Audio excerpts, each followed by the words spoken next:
where Catherine and David Gold are from here in Burbank, and we brought two dishes. We brought turkey marinated in lemon juice with garlic and ginger, and then in the second dish I added sour cream and cheddar cheese to that all raw. I soured the cream myself using raw cream. It takes about, I have a dehydrator, and I put it on top of the dehydrator. It takes about 2 days to complete the souring process of the cream. And Kathy, I brought the Dover sole with lemon, squeezed lemon on it, and then I brought the raw goat cheese with garlic and herbs.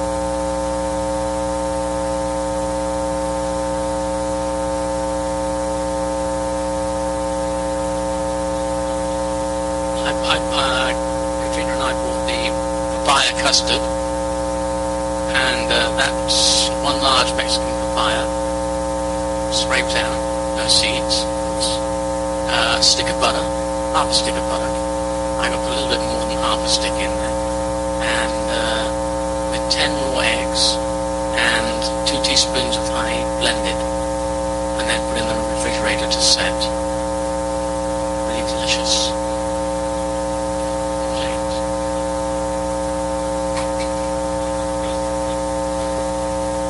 We made chicken with lemon and mustard.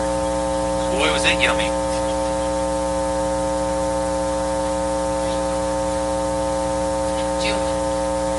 You got to give a little. Take a little. No, I just brought fruit, pineapple, organic.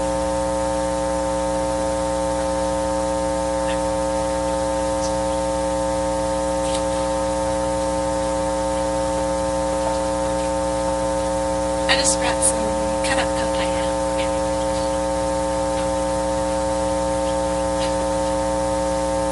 I made what Lori decided we should have. I made some cottage cheese without the cream in it. Let it set for a couple of days till it's separated, and then filtered out the whey, and put it in the refrigerator for about a week to get a little bit more sour. And then I took fresh cream and blended it into a whipped cream with oregano, and then took butter and blended that with garlic after I melted it, and then whipped them by hand together.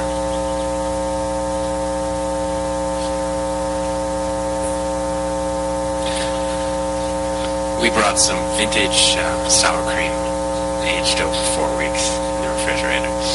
We also brought raw chèvre, lemons, and also garlic herb chip. It's raw goat cheese.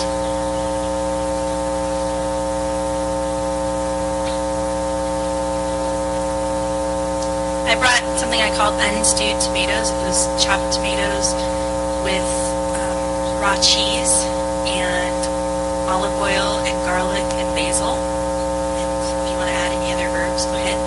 And I brought some pesto, which is mostly basil blended with olive oil, garlic, some cheese, and you can put nuts in there too, like pine nuts or almonds without the skin.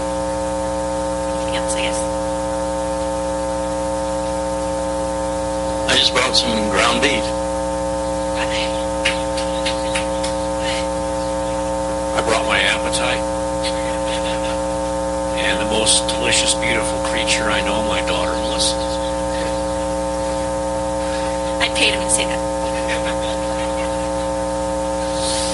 I made goat cheese, and what I do is I take a little bit of an unsalted chèvre, whatever it's called, cheese starter and a gallon of goat's milk, and mix it up. And then I took a little bit of two pieces of garlic, blended it with some of the goat's milk, poured it in to make a garlic goat cheese, and it just sits for a few hours, and the cheese floats to the top.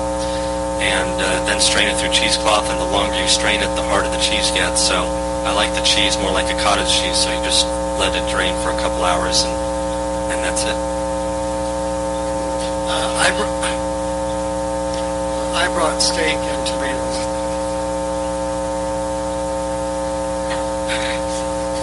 We brought ground turkey with cilantro, parsley, and honey, butter in it, and some horseradish.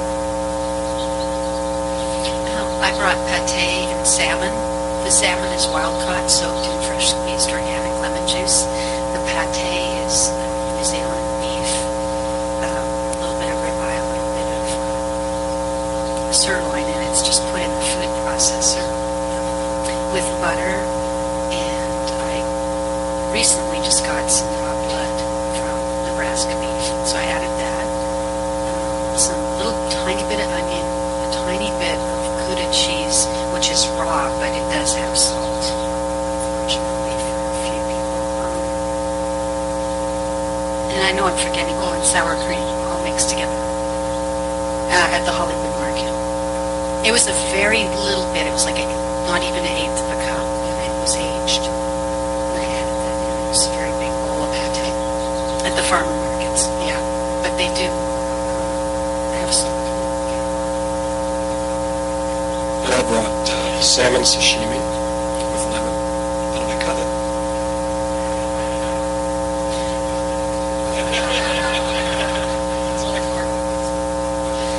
Hi, I brought chicken that was raw, and it was rosy chicken.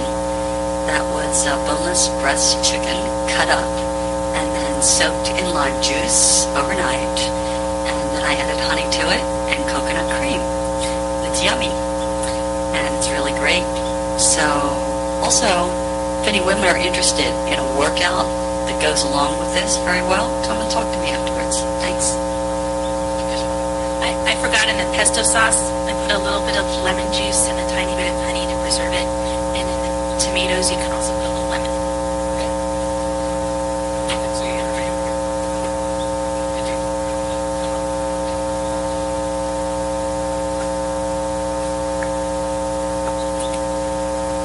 I brought my son and some beef and fish with, actually James gave me this idea last night, mustard that I made from yellow and dark mustard seeds with honey and a little apple cider vinegar and butter and a little bit of honey.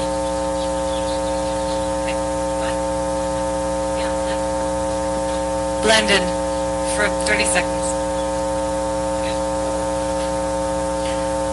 I'm now hungry again somehow. But okay, I made the little carrot balls, which have raw sesame tahini, raw sesame seeds, carrot, and raw honey. And that's it. An alternate, by the way, is to use ground walnuts instead of the sesame, which are also very good.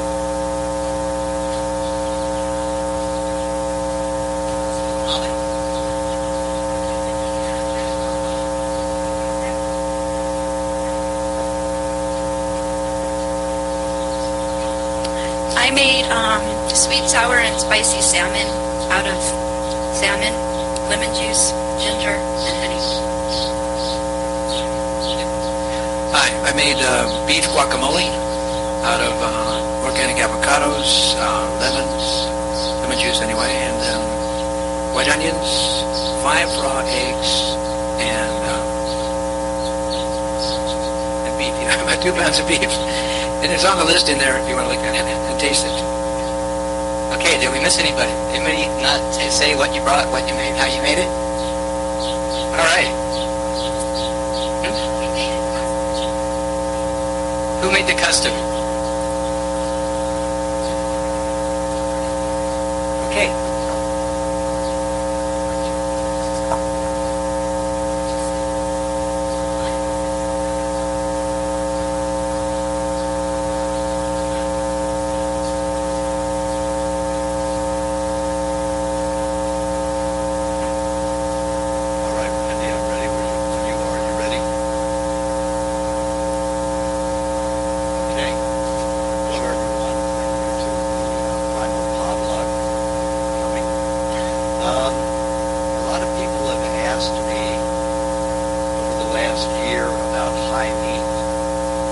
discussed it several times, the benefits of the high meat. It wants to get rid of depression and stuff like that. One of the main questions that people ask me, is there a limit? Can we eat too much? Now that's a bizarre question they ask when they're eating something as stinky and foul as that. But it is something that I decided to explore, because usually I'll tell people to eat maybe a large normal-sized amount more than twice a week, because that's all it takes to get rid of depression most of the time.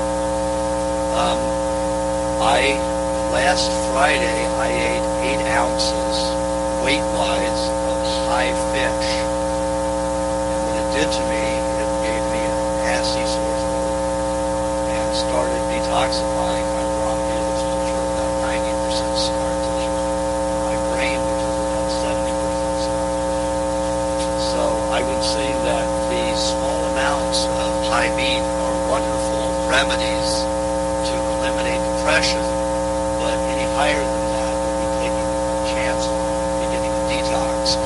But that's not a bad thing. I don't mind initiating it, but I went through so much detox last year, I thought I was going to take a break.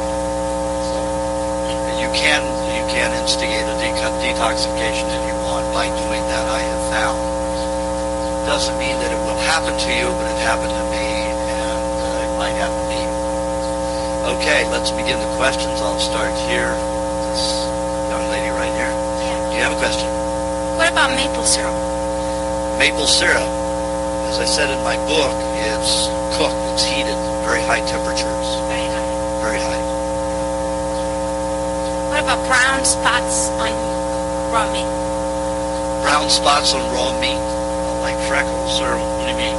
Like, does it have to be really red and super fresh, or is that okay if it has some kind of a more brown spots? Okay, well, let me look at it, put it this way. The brown spots are usually because the meat is cold. When I go into a restaurant and order raw steak on a cold plate, cold steak on a cold plate, they will usually bring it to me right out of the refrigerator. So it's brown. Looks like they've singed it, so it's not a problem with the company you're keeping, so you won't embarrass them. But as you sit there, the longer it sits, it will turn bright red again as it warms up. So brown spots are not a problem. It just usually means a sign of coldness. It just seems like the a few days older meat looks brown. In the refrigerator or outside the refrigerator? Both. If you're taking it out and it's reached room temperature and it's brown, it may be oxidizing a little bit. Is that okay? That's fine. Just means your bacteria is starting to break it down. The bacteria in the meat, not your bacteria, but the bacteria, unless you expectorate it or something, then it will be yours. Did Lenny want to ask a question while it's over there? Okay. All right, Kathy. I want to know, do I still need to put in the vinegar, milk, and salt when I get the clay from the Glen Ivy Hot Springs? You mean in the bath? Right. Or you just... I always recommend there are about 192 chemicals in Los Angeles water. I meant because of the clay. Is it, No, but the clay will absorb a certain amount of it. I still recommend putting, 1 to 2 cups. I usually use 3 cups of skim milk in the bath. If I were in LA, I wouldn't skim it. I have my own well, so I don't worry about that. I just like the comfort of the relaxation that the milk provides when I get in the bath. What about curdles? Then you're making the bath too hot. What I do is I'll take the milk and I'll place it in the bath so it slowly warms up, and then I'll open it once it's reached the bath temperature and then dump it, and you'll probably get less curdling. But that usually means that you've cooked the protein. So the bath is too hot when you put the milk in. You have to put the bottle, you said, in the milk and the water. Okay, you've got the bottle of Clarabelle milk. Yeah. Okay, and you immerse that in the water. You should take a little bit out because it will expand and the top will pop off while it's in the bath. So you take a little out, maybe 4 ounces. You immerse the bottle of milk in the water. You let it sit for 10-15 till the milk becomes the same temperature as the water. And then it won't right into a hot bath, you will cook the proteins that will curdle. That's bad. Well, it's certainly not going to do you any benefit because it's not going to attach to your skin. It's not going to be absorbed or pull anything out. Put it in the jelly jar. You can do that too. As long as you open it after it's reached the bath temperature, then that's fine. So I use all those things. I'll use a little sea salt. I'll use a little milk and a little clay in the bath. And that way you have all those nutrients in there. You can relax and go to sleep in it for 6 hours at a time. Especially if you're going through a heavy detox and in pain and you can't sleep. Like when I was going through spinal meningitis several times, so unable to sleep at any time, more than probably 20 minutes, with a great deal of pain. So I would get into a bath, and after I put that solution in it, and I would fall asleep for sometimes an hour and a half, 2 hours at a time. Then I'd awaken, freezing to death, and then I rewarm the water, and then go back to sleep again for another hour and a half to 2 hours, and then wake up again and warm the bath again. Keep doing that. Well, Epsom salts and baking soda are treated and processed. The baking soda usually has aluminum, and that's not good if it's absorbed in it. And aluminum is pretty easily absorbed into the skin, which is, increases your likelihood of getting Alzheimer's, palsy, anything like that. So you want to stay away from, especially the baking soda. Now, there are health food stores that put out a different kind of baking soda, which is alum-free. I still think that's a mineral imbalance. If you use milk, you've got a perfect mineral balance that will relax the body without toxicity. The other two will probably create toxicity. Yes, I use the same milk, the Clairvale milk. It's an expensive bath, but I'm worth it. I think. How much salt? You're talking about the same. How much salt in that bath? I use 2 tablespoons level. That depends. I'll take about a golf ball size amount and rub it in the water so it distributes around. Otherwise, it will fragment on the clay. Yes. Yeah. It can be any clay. No, if you do that, then you can it's always best to take your clay and to moisten it, let it be moist for at least 4 or 5 days. I'm just letting the plane go by here. Some ambiance, not happy ambiance. Or maybe it's happy. If I were in the plane going to an island, that would be happy sound. The salt, is that what we were responding to? The salt? Oh, the clay, the types of clay. If you're using the powdered clay, you should put it in some water and let it sit for about 4 days. Whatever it takes to make a paste, like it's plaster. And then, of course, as it sits about 24 hours, the water will sit on top. And then just keep adding water as it evaporates, so there's never not a little layer of... You can do that if you want, but you don't have to. As long as there's a layer of water on top, it will not cause the clay to become brittle and hard again. It will firm up, but still with lots of moisture. Are we finished with the bath stuff?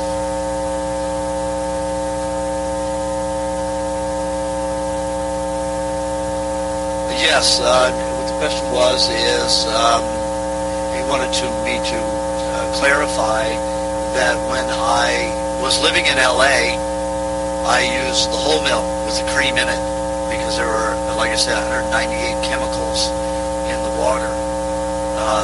It's used 3 times before it gets to the Los Angeles Basin. Here in the valley, it's used twice.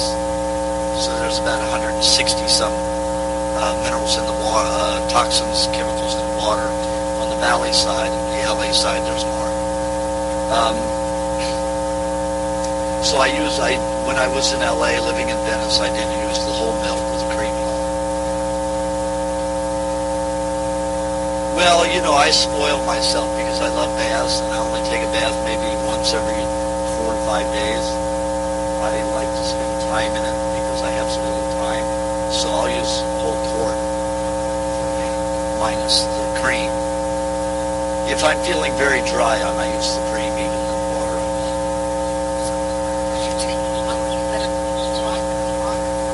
I don't drop it in the water because it could break. So I lay it in the water and then let it sit in there for 10 minutes. I can't ask. Go ahead. What do you say about using burdock root? I have now because apparently if anybody wants to use it, it's out. Here one they have it organic, fresh organic burdock root.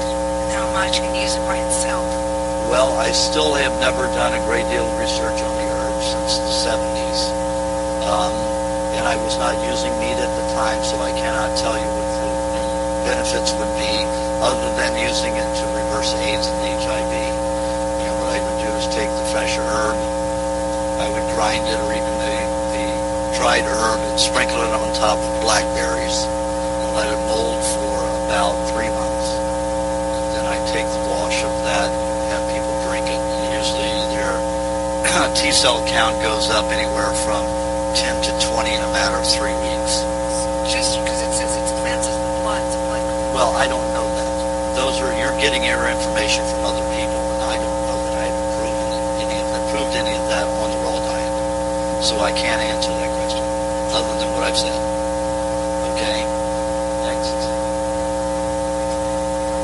Okay. What about balsamic vinegar? Balsamic vinegar is usually made from rice, and that means it's very concentrated in carbohydrates. It's also processed to an extent. It's not a natural process like we do with the raw apple cider vinegar.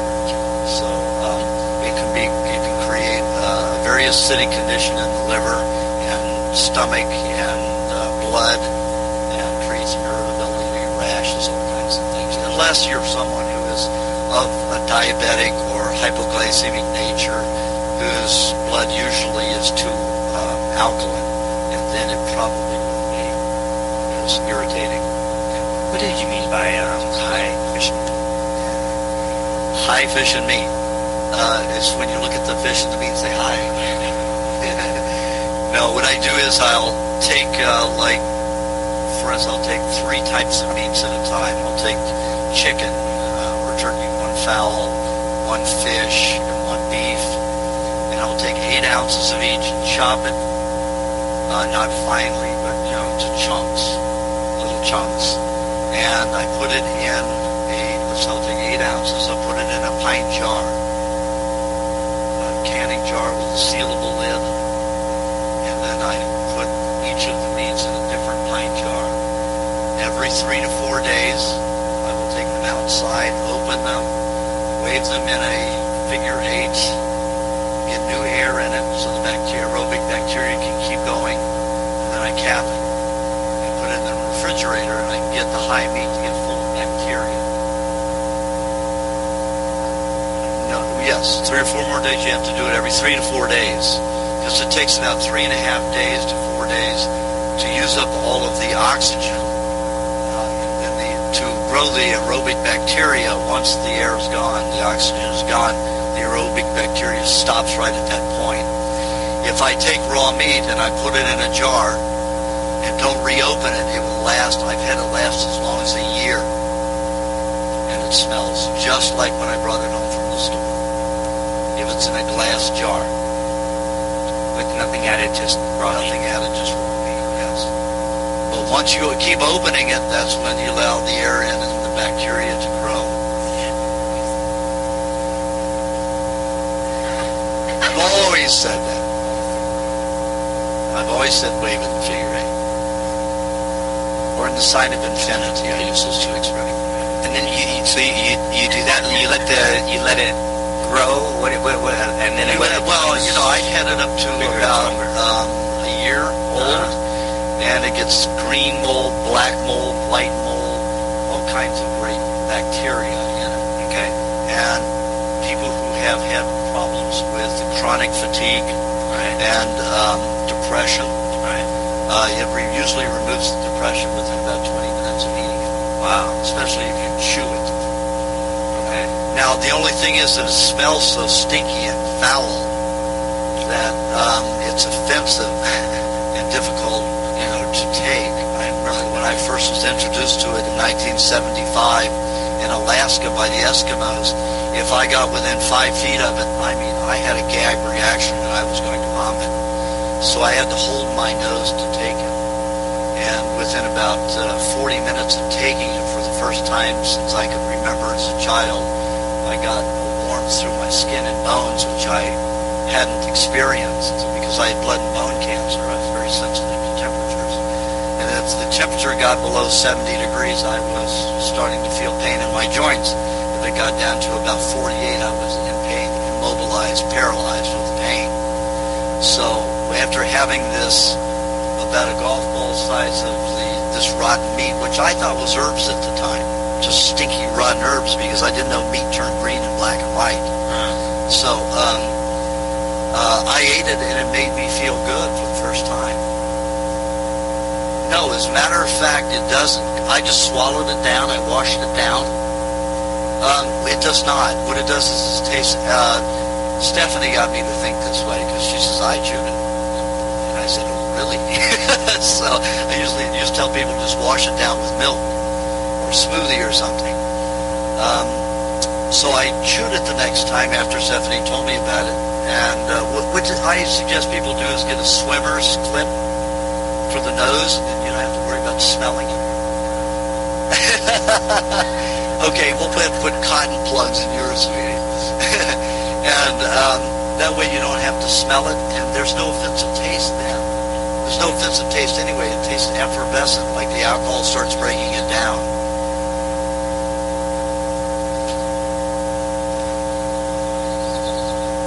Oh, yes, definitely. So if you use lemon juice or lime juice, especially lime juice destroys bacteria a lot better.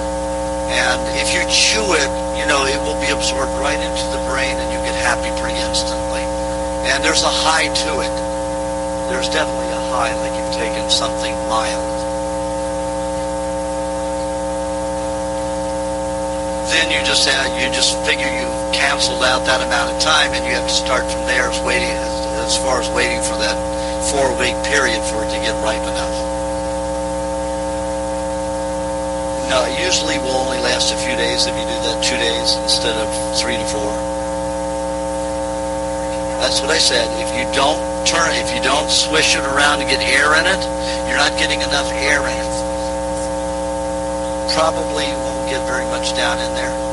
I'm not It's married, and I pain his legs seems to be having a problem with it. right. Probably if you did that, you'd have to open it every 2 to 3 days instead.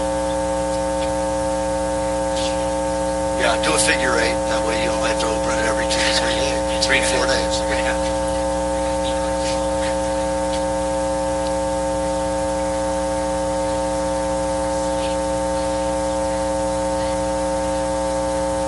Right, yeah, you can do that. That's fine. Whatever it takes. I just go like this and cap it in again, put it in my refrigerator. No, separately, in separate jars. You mean beef only? Well, it depends. The bacteria to break down white tissue in your body would probably be more like chicken and fish. Like neurological tissue would probably be able to detox better. But for the high effect, I think that any of the meats have worked.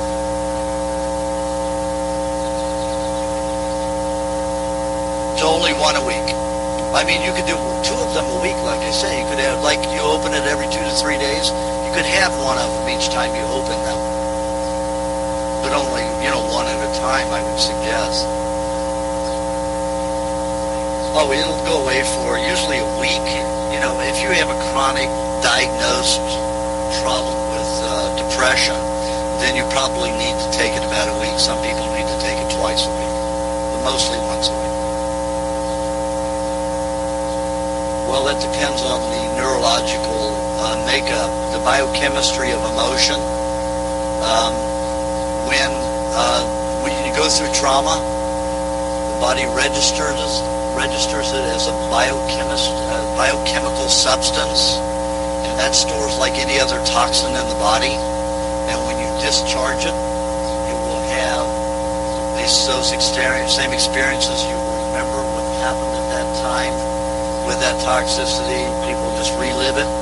If you look at it as a bad video that you're watching over again, it'll be easier. But if you get involved in all of that emotion that happened at the time, if it were traumatic, then you may not be too happy with the detoxification. But if all of that is out, then I would say you never have to worry about depression again. But that may take 40 years. But a lot of people who are chronically depressed, who go on this diet and do the high meat, usually don't suffer the depression very much. Maybe 10%, 15% at most.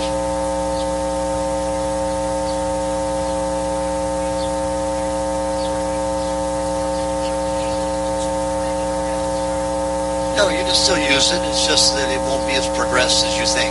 That's all. The reason to keep it for many, many weeks is that it takes about a week to go through the 17 stages.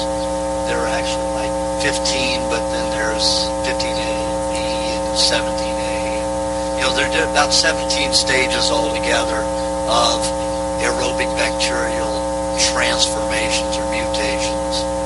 And so you need to let it go for at least a week, opening it twice a week with the waving of getting the whole oxygen, new air in there to take it through all those stages so you get the benefits of all those stages. No, you don't. You just take it from there. Okay. It takes 4 weeks. So is there a way, is there a way that I can screw it up, make it somehow wrong, because it's so against everything in nature, from what I've learned anyway, that what you're saying, it seems so easy, but, not having you there to back me up every day, how can I make a mistake, or just kind of like, never just seen go for it, anybody make a because like it mistake. seems so simple that, And it is very natural in nature. Dogs and cats and lots of animals will bury their meat to get it to rot. The Asians have what they call the century egg, and they bury it in different kinds of clay, and they'll pull it out from 1 to 25 years later. A 25-year-old egg, which is either completely black mold inside or white mold inside, will cost you $1,000. Good old rich men like to do it because then they can orgasm 2 to 3 times a day for about 6 weeks. It's worth it, $1,000 if you can afford money for a person like that. If you do this diet, you may not have a cessation. I don't know. I'm not old enough yet. Yes. Well, not necessarily. The meat will stink, even if you don't keep opening it, if you've let it go long enough, if you've opened it enough times. But you have to continue to open it to get all the stages of bacteria. Because once you stop opening at a certain temperature, it stops transforming, stops mutating into the next form of bacteria. Okay? Correct, yes. At the garage, those perverts do it. I hope everybody reads that as a joke. Who gets this? Who listens to it without seeing my awful face. Anyway, yes, they do sell it. I don't know how long it's progressed by the time they sell it. December vintage, okay? Back from that long. Then it's very good and advanced. Do you open it every 3 or 4 days? Yes, so it keeps moving. And once it finishes the whole cycle, it starts over again until it's completely liquid. And about, years and years. Oh, yes. Yeah. It could go to completely liquid because the bacteria will completely dissolve it. Yeah, Yeah, you can. And then you drink it. I've never eaten the liquid. Only meat. Except with, now I will take meat, fish. I've taken meat, fish and chicken, and put it in a mixture of 6 ounces, like I take a quart. I'll put 5 ounces of the coconut milk, which is also called coconut water. It's not the coconut cream. It's not the fat from the pulp, but the coconut milk that's inside of your shaken. Take 5 ounces of that and about 2 ounces of lemon or lime juice. I'll take some dill and chop that up to about 2 tablespoons and blend that together for about 30 seconds, and then I add chopped fish. It is delicious. Now, if I let it sit out of the refrigerator in that mixture for about 10 days, it will completely become a soup. It will break it down, dissolve the meat, the fish meat. And it's very tasty. It's very, very wonderful. Okay, let's pass it around.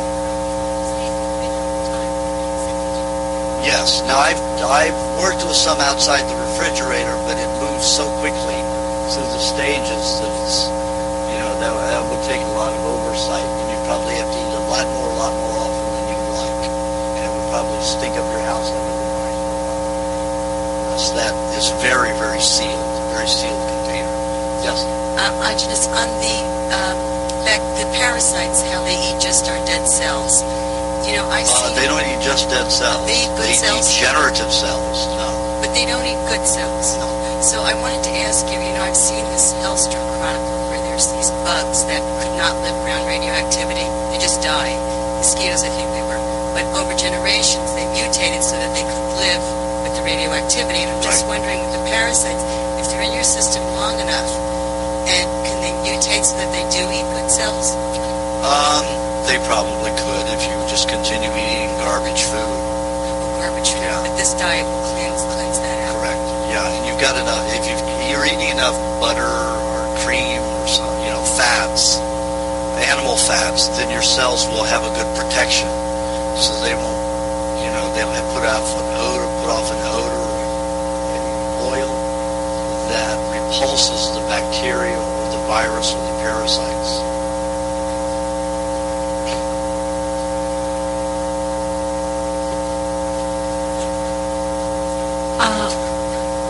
I love green onions. And ham and spam. Thank you, ma'am. And I was using the red onions, and then lately I went into a rebellious state where I cut up a green onion, from the white part and the green part, into my meat with cream. Sounds delicious. Am I killing myself? Did you get gas? No. Then I wouldn't worry about it. If you continued it, you might get gas. So the difference between the red onion and the green onion is gas? Well, it irritates the intestines. The white and the yellow has a tendency to burn the intestines, and the red doesn't. Oh. Since you had it with cream, you probably prevented those acids from burning. And I put butter and cheese in and everything. Yeah, so you have lots of stuff to prevent it. And it might be on a cellular level, it might still cause some burning, but I don't know that it would be harmful. I see. But if I have a choice, should I just use the green part and throw the white part away, or? Well, the heart is going to be much more acidic, so probably the outer part of the onion is better, not the heart. The heart is that white part nearer to the root. Oh, you're talking about the green onion? Yes, the green onion. The chives. Excuse me, that's what I very different chives. That was my question. Except that they're much more alkalinizing than like other vegetables, so you have to be careful when you use enough to season. Okay, good. Okay, so scratch because you thought I had meant green onions. I thought you meant the white onions, that maybe were a little underripe and were green. No, I meant scat. Forgive me, I'm from Poland. Okay, so the scallions are okay, because that tastes so much better to me than the green onion. Yes. I mean, than the red onion. Yeah, it's fine, but if you start having gas and having indigestion, maybe getting constipated. Go back. Go back, yeah. Go back to you said the magic word. Constipation. Yeah. I love that word. So the red onion is actually preferred. Yes, but I mean, if you're not experiencing, any constipation or any of those other side effects, then I don't see a problem. then again, when you slice the red onion, you said something about the different parts of the onion are better for me? Or? Well, I'm talking about the yellow and the white. Oh, okay. And the red, it doesn't matter. But yes, the hearts will always be more acid and a lot more pungent. The heart is like in the center of the onions. I saw in the news recently they were saying that there's a problem with fish and mercury, and they were saying that the top feeders are even worse. How does that affect us? Well, I'm a top feeder, not an author. I'm really toxic. I don't know how many times I've answered this, but people, the same people who keep asking me too the same question. It's amazing because it's like they are afraid of the mercury. There are three types of mercury. There's organic, there's inorganic, and there's vapor. And the vapor crystallizes and becomes the inorganic toxic vapor, just like the inorganic is dangerous and toxic in the human body. But the organic is very natural in nature. When the plankton produces the mercury, eat it, then the other fish feed on that, like the certain kinds of tuna at certain times of year. What is that red fish, pink fish in Florida? Snapper, red snapper, and dolphins and swordfish. They all eat that plankton that's high in mercury. That helps those fish do quite lofty things in the water. Jump, move quickly, more buoyant. As long as it's organic, it's not a poison. But once you cook that fish, you've turned that mercury that was organic into an inorganic mercury that will vaporize and crystallize in your system. So that's the danger. Cooking fish that's high in mercury, organic mercury. Kind of going back to the mold, I didn't want to eat my moldy raspberries, although they were really good before the mold got there. But would that be beneficial to just eat them anyway? Well, yes. As I said in the book, it helps remove, antibodies from vaccines, antibiotics, mutant antibodies. Yeah, I remember reading from the book you said to do something with the water, but if I just eat the raspberries... It will still do the same thing, but it will just happen slower and smaller concentration. And if you eat only 3 at a time, 3 a week, you don't have to worry about getting fatigued. If you do it more than 3 a week, you're taking a chance on getting some fatigue. And would that be just from a detox reaction? The fatigue? Yes, that's a detox reaction. Thanks.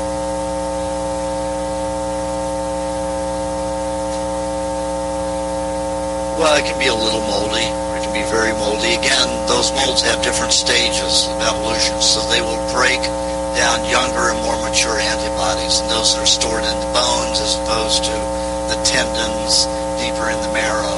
So all those stages are needed to get in there deeply. So if you're eating just the freshly molded ones, then you're probably not going to get the benefit of going anywhere deeper than just the muscles really attached to the tendons, and those are in the blood or in the fluid systems like the neurological system. But still, that's a great thing.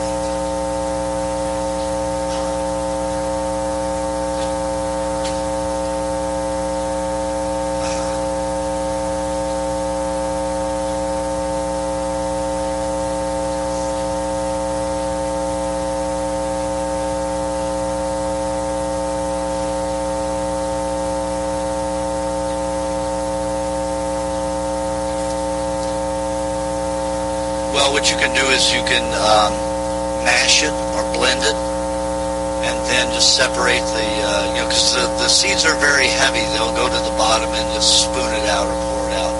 That way you don't have to worry about those. Okay.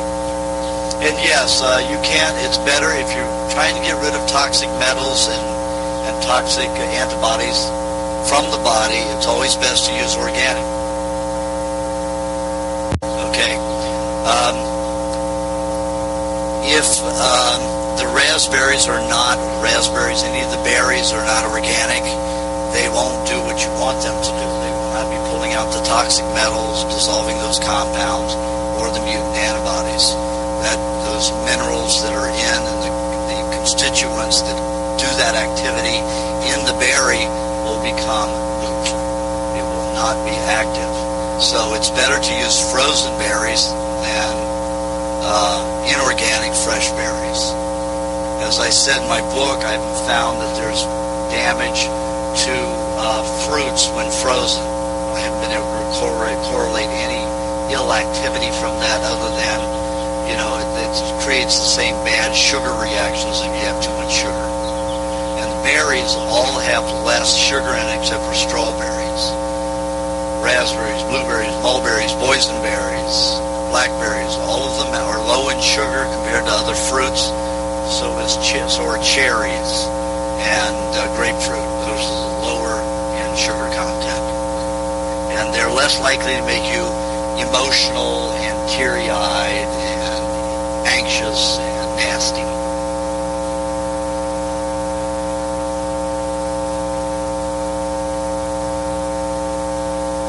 Well, anxiety is all part of the same emotion. And the whiter meats might help with anxiousness a little bit more.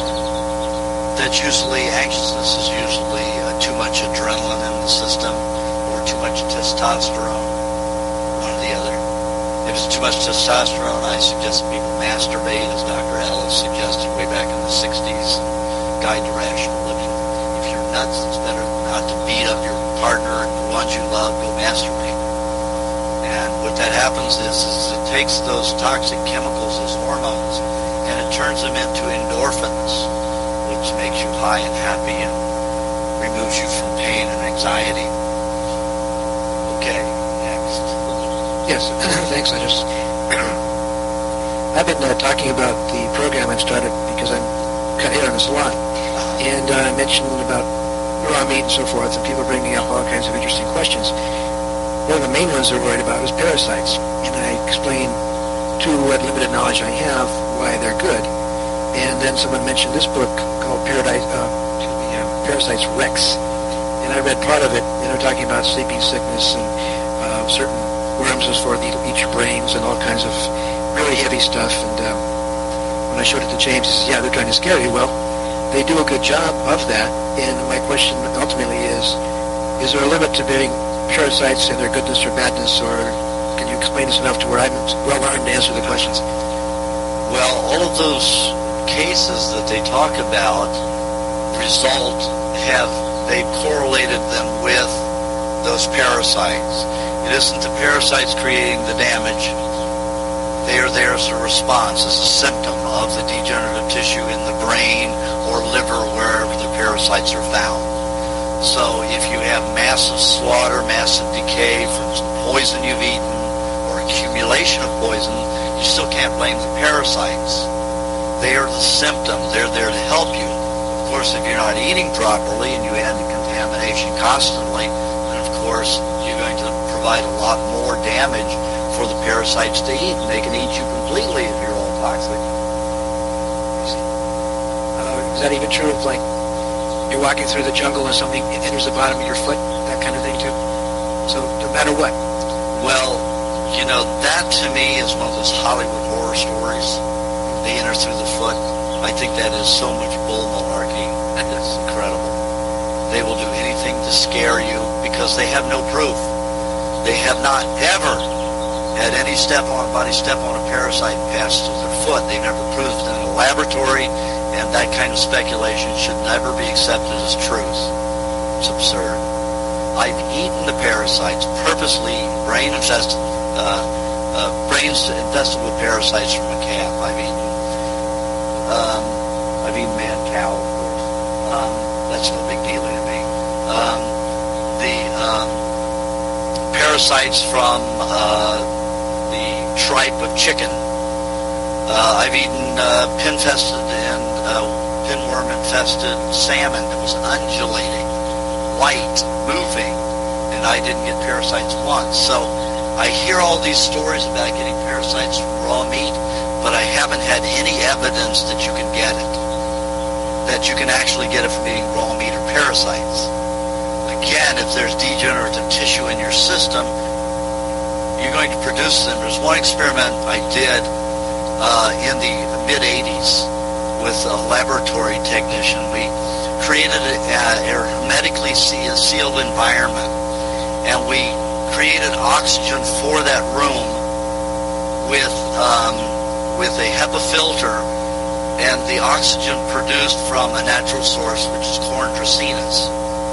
So the air had to be filtered, not to allow any parasite eggs or any bacteria into the room. In this hermetically sealed room, which was probably about 18 inches by 18 inches, with a duct going right to the room with the filter in between it where the plants were, was the slab of meat that we also slaughtered in the same area where this little environment was, completely sterilized everything, including the skin on the animal before we butchered it.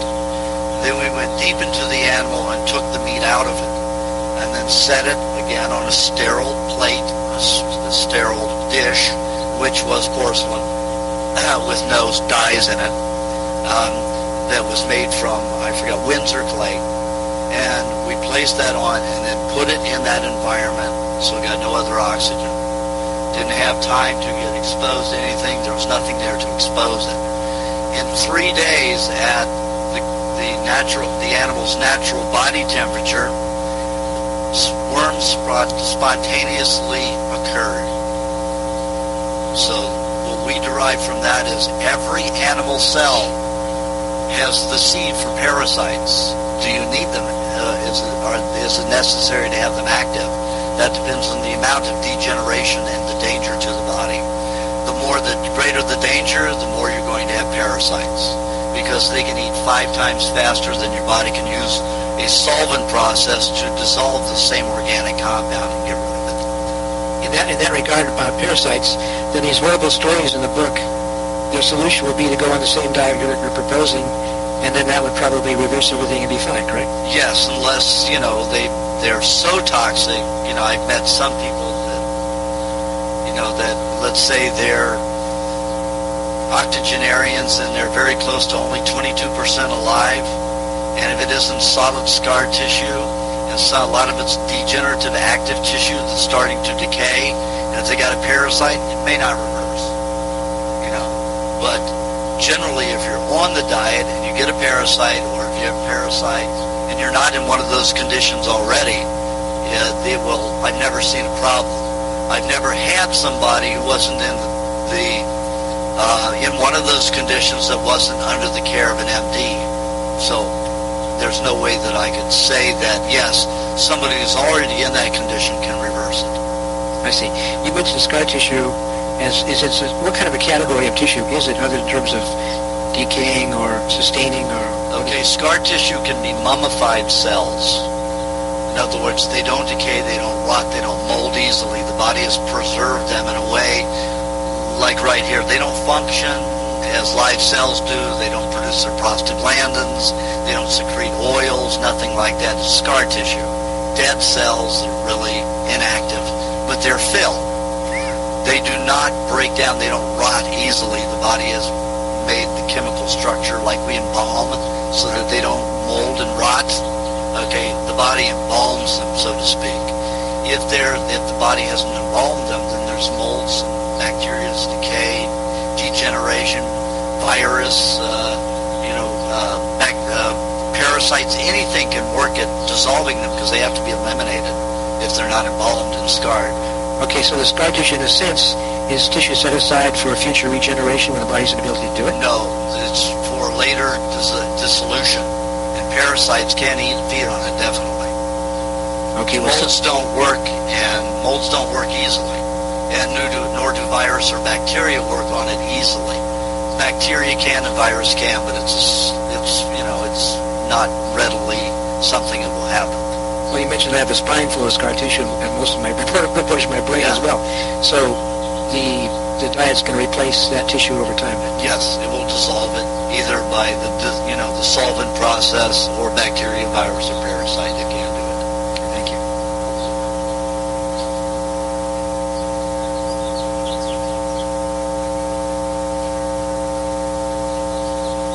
No, the question was this young man, John Paul, 15 years old, and a brute bear She wants to know if there's any danger because he only eats 50% raw. If he got a parasite, if there would be some danger. I have not seen any danger for anybody who's had a parasite that's even eaten 50%. It keeps it down to 50%. So I would say no. If you're already in a weakened state, like an octogenarian, who's weak, and you move like this because you only have 22% of your body alive, you got 22% supporting the whole body, there's going to be a problem. There could be a problem with parasite. I haven't run into it yet because I haven't had the opportunity to experience it. But she asked, are tapeworms in that category? No, tapeworms live in the intestines mainly, and they live on carbohydrates. Children and adults in third world countries that we send them only cereals, and grains, and garbage, potatoes, powdered potatoes, that kind of thing. Those are the environments that feed on the tapeworm. The tapeworm eats some of that carbohydrate so your body doesn't turn into Coca-Cola and dissolve. So even tapeworms are wonderful. You start putting somebody, and I've done it with animals. I did it with a whole set of Labrador retrievers who all had tapeworms, and I put them on raw meats and raw butter and raw eggs, and they discarded all of their, and they came out in sections. I mean, a pile of these pieces of tapeworms in about 4 days. Pass, is that it for that? Okay. Pass it that way. All right.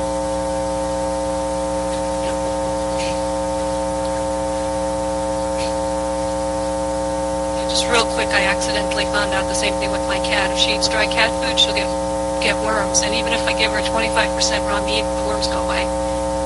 Yes, that's likely to happen with animals. With human animals that are sicker, that haven't... See, cats and dogs have really only been fed processed food for 50 years. Since World War II, when they started feeding them canned foods. So they are much healthier, even though they rarely get anything, raw anymore. They're still a little bit healthier than humans. I have a question about coconut. Sometimes I buy a coconut and it's moldy on the inside, has a black mold or slimy. Is that still okay to eat? Or did you eat, coconut cake, coconut angel food cake, or coconut grated coconut, remember those spongy, awful things that were filled with coconut and pink centers with cream inside? Did you ever eat anything like that? Coconut bars? Probably, yeah. Okay, then anything that you've eaten in the past, if you eat it moldy, you'll help get rid of any tissue that's been made with that food. Okay. So it will not harm you. I've eaten everything, and I make sure I eat everything that I've eaten as a child with mold in it. And will it also help with the antibiotic thing, or is it not? I haven't found, only the berries have I found to really work with the antibiotic, mutant antibody situation.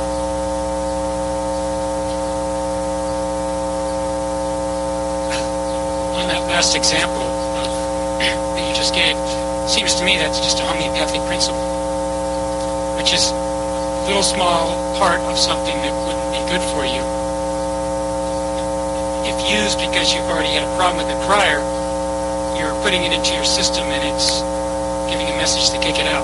Yes, it's a homeopathic principle, but they took it off with homeopathics a long time ago and started dissolving compounds from other whole foods. And then it doesn't work. Then it becomes dangerous because then you have to deal with side effects and imbalances. But when you're taking the mold from the food when it's still raw, putting it in your body that's cooked, all that stuff you've destroyed and eliminated from cooking it, you're allowing it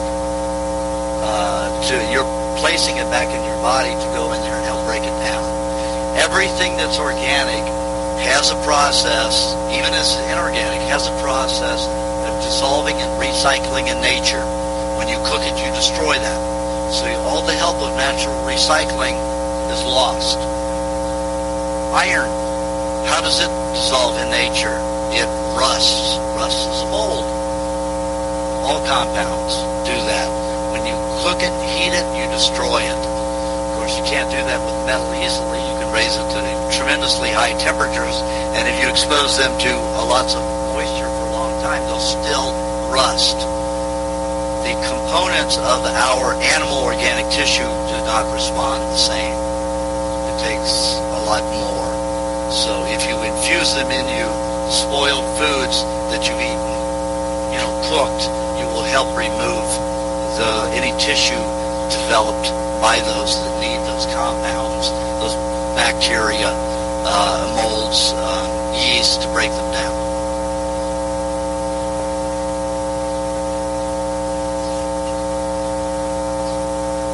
I do not suggest it. I'm against it.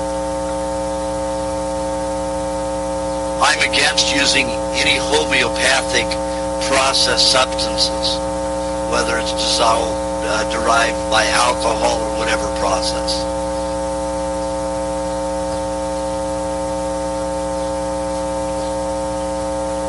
Well, if you've eaten moldy avocado, cooked avocado and anything, then I would suggest it. Otherwise, I wouldn't touch it. I don't eat moldy avocado because I've never eaten anything cooked with avocado. Right. Is there any probability that your program of diet can cure neurological disorders? Like I said in the book, I've seen it reverse palsy, I've seen it reverse Alzheimer's, I've seen it bring my son out of a coma, so I've seen it reverse. I know a lot of you laugh at Kathy, but when I saw Kathy 3 years ago, she couldn't even talk. She stood basically. I saw her at Logan David synagogue. She stood like this, and I asked her a question. It was,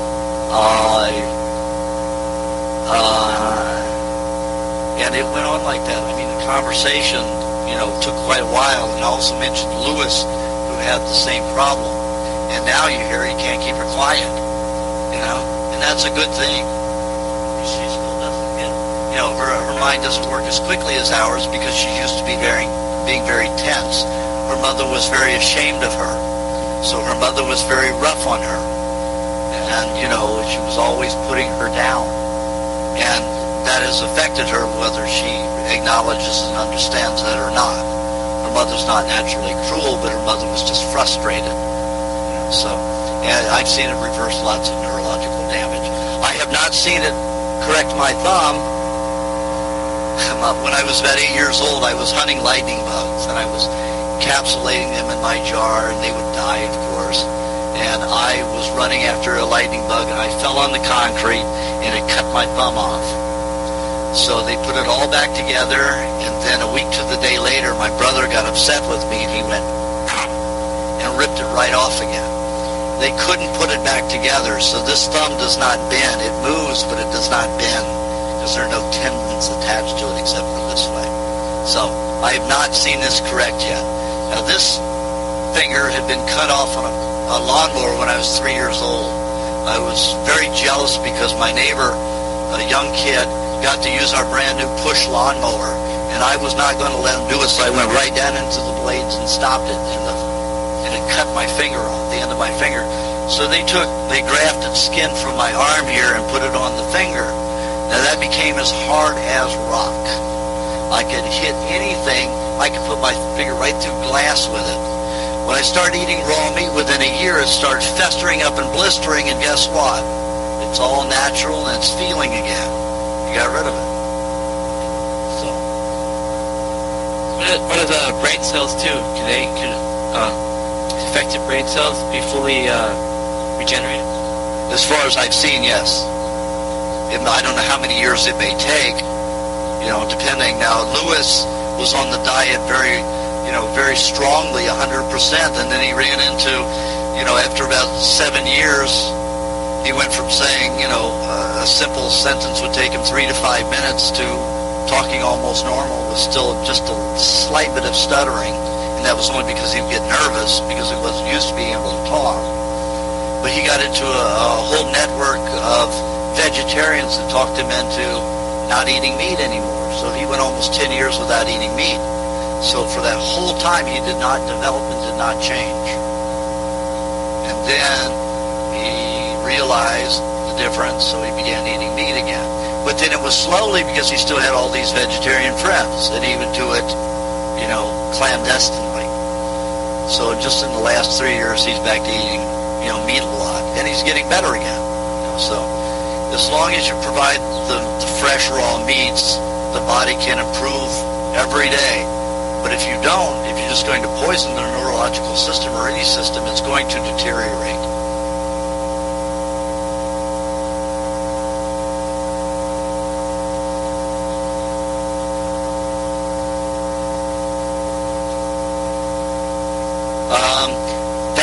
That is all theoretical.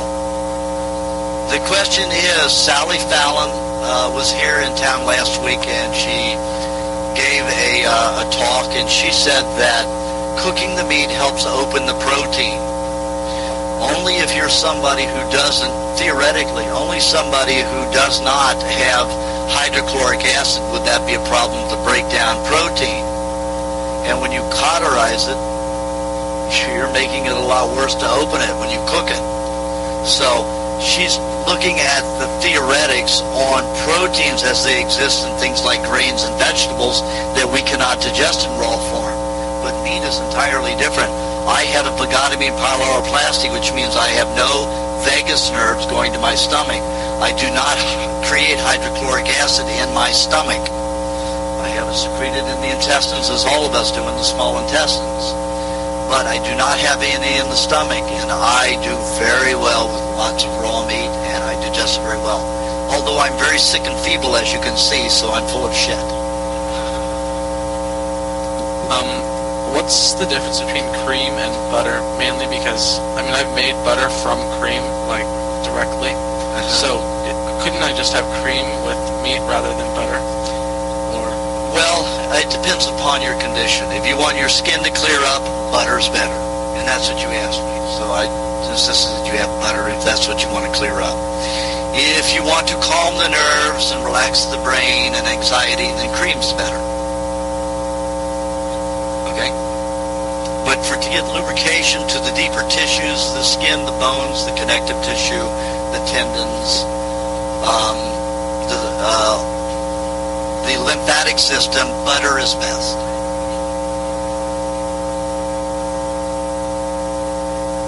The same thing, once you separate the whey from it, then it becomes butter, and it's more utilizable in the exteriors and the harder foundation, harder tissue. But cream is readily absorbed in the nervous system and in the glands, readily in the organs.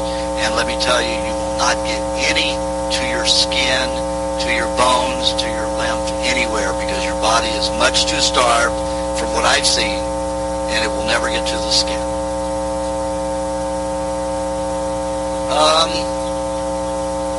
Well, if you start vomiting, you've had enough.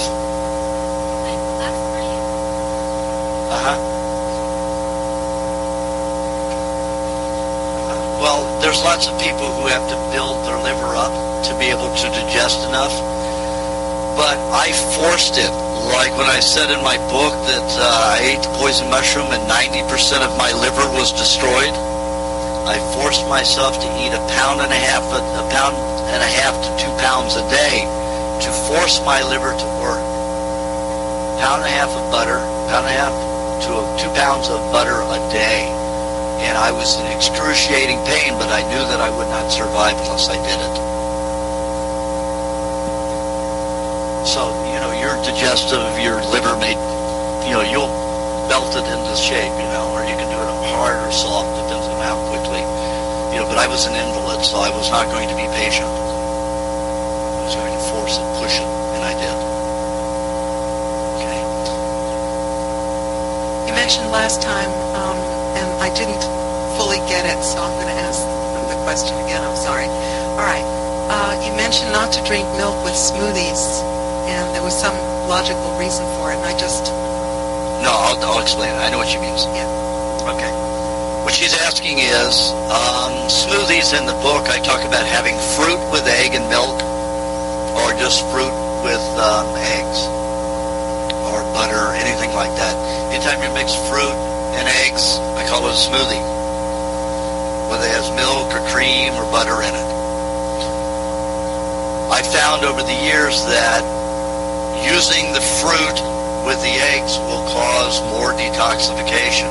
It'll provide more solvents for you to detoxify. So that when people were eating that while they were in a detoxification, it would cause them to detoxify more. So they lingered longer in the flu state, the cold state, meningitis, whatever it was. If I take out the fruit, except for maybe some lemon juice, and have them eat the lubrication formula and only raw chicken, then the cessation of that detoxification is sooner. That means you don't clean out as much, but it might be easier to take it in stages rather than pushing it. It depends on what you want to do. It's your choice. If you want to, during a detoxification, whether you're having a flu, cold, or whatever it is, pneumonia, whatever it is, if you want to work harder at getting rid of degenerative tissue in the lungs, spinal cord, throat, brain, whatever it is where you're discharging, where that bacteria is working to get rid of degenerative tissue, eat the fruit with the eggs. You will detoxify more. Milk or cream doesn't make any difference.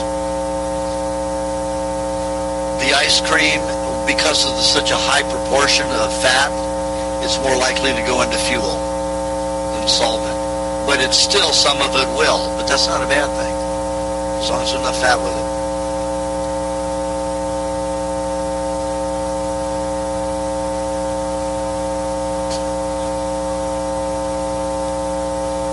Yes, that's part of the detox. Yeah.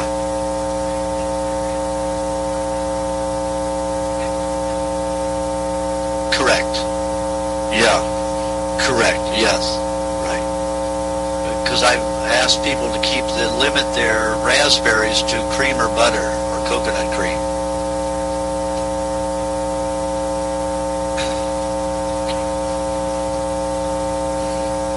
Okay. Yes.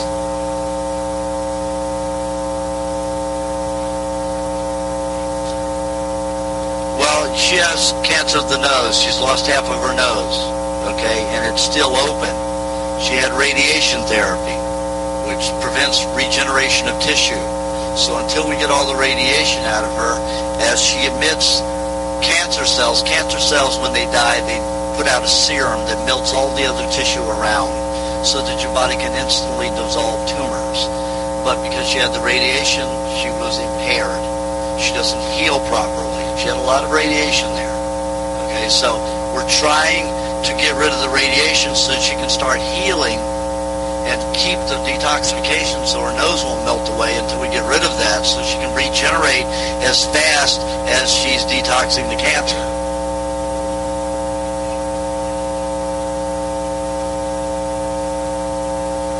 Yes, you can. And it has the same effect? It's a little different. If you use the butter, it will get to the joints and lubricate them and soothe them up a lot more. If you're using the coconut cream, because it's 92% of the fat is 92% saturated fat, it used more for a solvent to detoxify. So the butter will be used more as a stabilizer, as a protector, than coconut cream will. Okay, like the coconut cream, and the butter don't make me feel nauseous whatsoever. But then the milk, if I have like a full bottle in the day, I'll completely detoxify. So, are you eating it cold or warm? Usually room temperature. I would say that you have probably had some allergy to cooked milk, and those cooked milk products are stored in your body, and it forces them to detoxify. Because I had a lot of milk before. Oh, okay. I had very little cream. So it probably is detoxing all of that stored protein and sugar from the old milk, pasteurized milk. Give me a moment.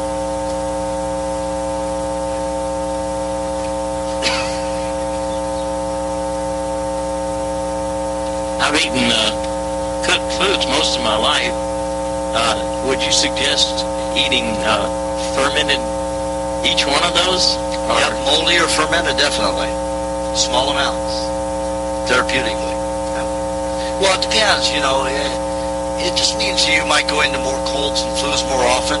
You may be satisfied with just making your life very, very smooth and comfortable. So you may not want to force the detox. That's a choice to make.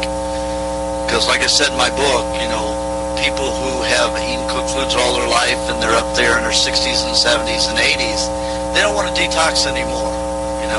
They just want to make sure their blood, their neurological system, and their lymphatic system is regulating clean. Not the deeper tissue to clean it and make it better, but to make sure those operate as best you can, even though some toxins will dump from the deeper tissues into those systems periodically. Well, I've got several chronic problems like gout and enlarged prostate. Okay, then they probably will not reverse unless you go through some detox. Now, the more comfortable way to incite a detox is to sit on hot water bottles for your prostate. That means when you're at night, you put a hot water bottle between your legs and let the heat get to that area to increase circulation. And that is a mild way of doing it. You're focusing on that area. Where you have your experience, you gout in your ankles or your feet, where is it? It's mostly on the top of my feet. The top of your feet. Then at night, I'd have a hot water bottle between my legs and one at my feet. Okay. That's what I did. Instead of eating lots of smoothies and stuff like that, when I was in severe pain from, all the cancers that I had, cancer of bone, blood, stomach, lymphoma, and then all my other diseases, I would sleep with sometimes 6 hot water bottles. And the other question is, I've also had my vagus nerve cut. You too? Yeah, is there any special thing that you could suggest for that? I find that with me, I don't know, you're the first person who told me that they've had their vagus nerve severed in my whole life. Vagus nerve.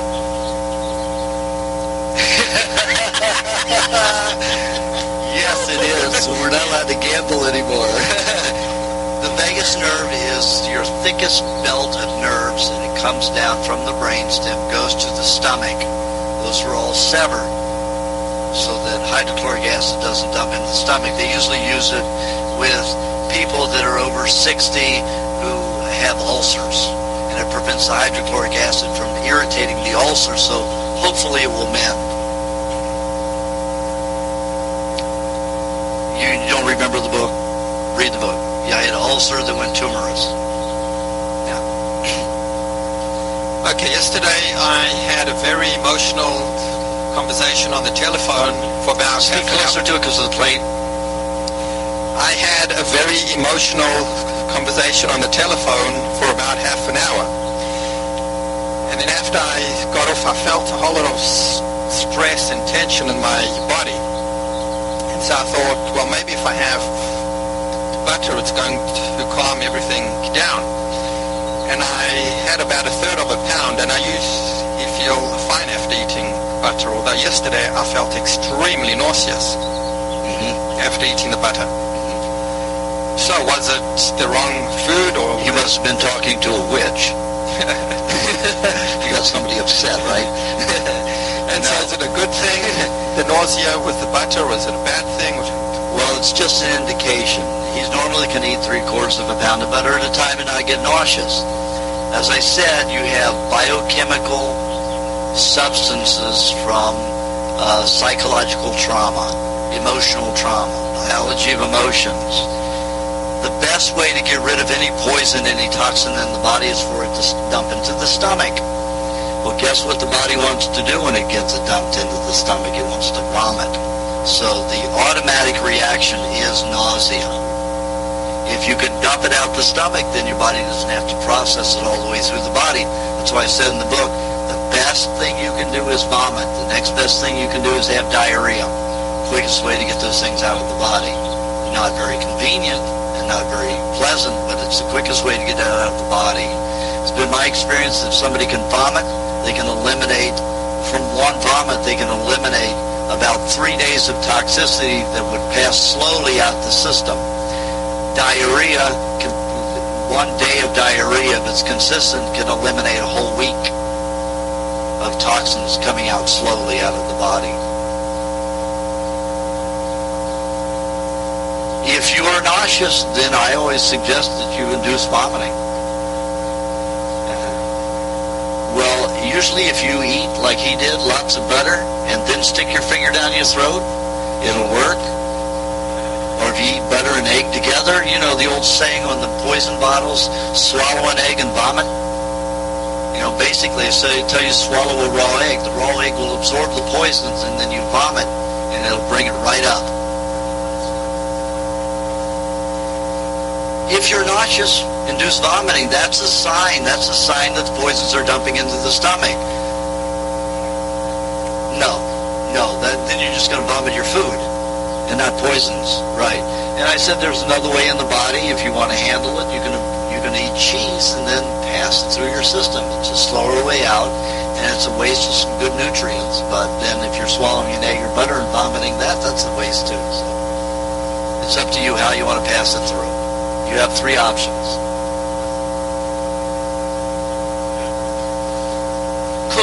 Cooked mustard does, yes, because cooked mustard paralyzes peristalsis. But raw mustard does not. It stimulates peristalsis. The activity of the intestines moving food through.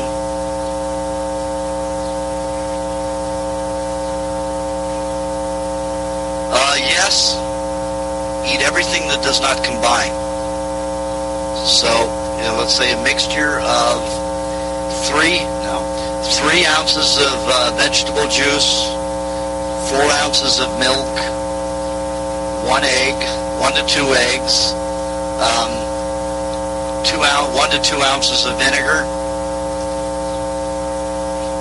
and about 3 ounces of cream, and you'll vomit.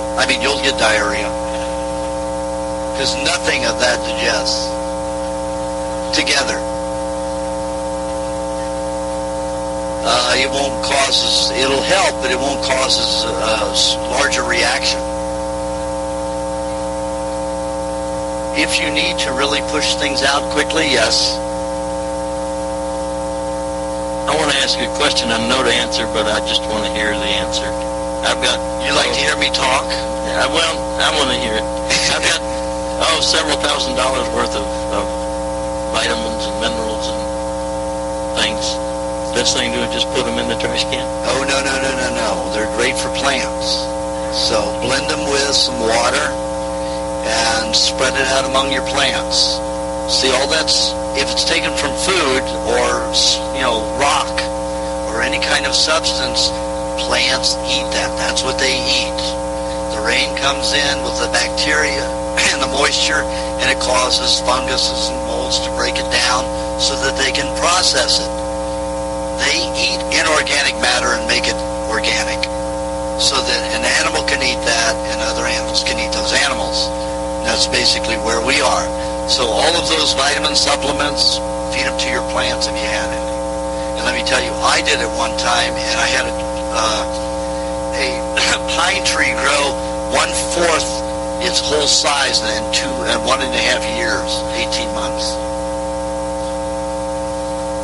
You don't want to do it indoor plants because you'll start the plant having problems. Get diseased outdoors if you've got outdoor plants. Anything, right? Yeah. And all those things that you think are good for your particular condition, you've gotten all those minerals and vitamins for, feed it to the plants that you want to eat. Juice them, and then you'll have them biologically available, bioactively available. Or you feed them to the animal and eat the animal. Whichever way. Okay, my question has to do with the use of lemon. Up closer to your mouth. Okay, a lot of the dishes prepared here were with lemon, like lemon and a fish, that sort of thing. But as far as I'm concerned, lemon is a fruit, like oranges are a citrus fruit. Right? It's not real high in sugar, and you need very little bit. You need small amounts, so you're not really consuming a lot. And the citric acid, because it's high in vitamin C, a lot of it will go to burning fat as fuel, utilizing fat as fuel. So it's not a problem. We're not talking about a lot of sugar. Right. And how about putting lemons in basically a vegetable juice? I do that sometimes to help people get rid of headaches and things like that. menstrual cramps. It helps with that. Also getting rid of headaches, like I say in the book. It's all good for that. Okay. Thanks. Okay. Yes, it will help preserve the juice too. Yeah. That's for burning fat. Yeah. Citrus juice and red meat I do not suggest, because the citrus juice has a tendency to cause the meat to turn into a pyruvate, which is a protein sugar. So you won't use it for regeneration, you'll use it to burn fuel. And that's an expensive way to burn fuel when you can have fat that burns 2.5 times more energy than pyruvate would. Tomatoes, no. Tomatoes an acid that doesn't have high vitamin C in it. It's high vitamin A and it's more neutral. So it doesn't do that same thing. So yes, you can have tomatoes with red meat without the same problem. Randy. I have a question. A good source. You're the host, you don't get a question. Okay. Good sources for really fresh caught fish. Where in Denver? For what fish? Well, any of the fishes that we can have, but I mean really fresh. I mean, I remember we were on Maui. You get fresh. The fish is so fresh that you never taste anything like it. Right. And here you go to Whole Foods and it's like, by the time you buy it, most of the time it already smells like ammonia. And this is supposed to be like 1 day old. Right. Where can you get really fresh fish? Around here, nowhere. Unless you know a fisherman. That's it. Your sushi bars will be always the freshest. However, the law in Los Angeles is that if it's over 24 hours old, the sushi bar has to freeze it. So you have to find out what they get in that day. Hold on. The mic's going to get you soon. Okay. Or is it about something? Same thing. Okay. Hey, do you know about using henna to color hair? Is henna something? Well, henna comes from a natural herb, right. A plant. Once they process it, it's just like any other chemical. It may not be as toxic as other dyes, but it is still a chemical and it will cause damage. Anybody who's using coloring, whether it's natural or not, I suggest that they take olive oil, put it on a plate, grab their fingers in it and put it in their scalp, not necessarily on the hair, but just get it all into the scalp. Leave it for about a half an hour, and then wash the hair and then dye it. But you don't want to wash the scalp. You don't want to, make sure that those soaps go in and clean off the oil in the scalp. Just the hair, as easily as possible. Olive oil doesn't clean easily unless it's manipulated with the soap. So if you're just washing the hair, then you're going to get rid of the oil, any oil that got on the hair, so it will take the dye. And then the olive oil will protect the dye from causing damage to the scalp or the follicles. Okay, and then other things that can help, like if I want to lighten my hair, I can use lemon juice, right? Lemon juice and sunshine. Lemon juice and sunshine. Yeah. What about apple cider vinegar on the hair? Do you know? That'll really dry it out. Oh, does it? Both of them dry it out terribly. Okay. So if you want, the best way that I've seen people do that is if they get a lot of sun. They'll put the lemon juice on their hair, and then if they put butter on the hair and go out in the sun, it will bleach it faster. Butter, not cream, not any other kind of fat. Coconut can do the same thing, and to some people. Okay, so you just put the lemon juice on and then butter.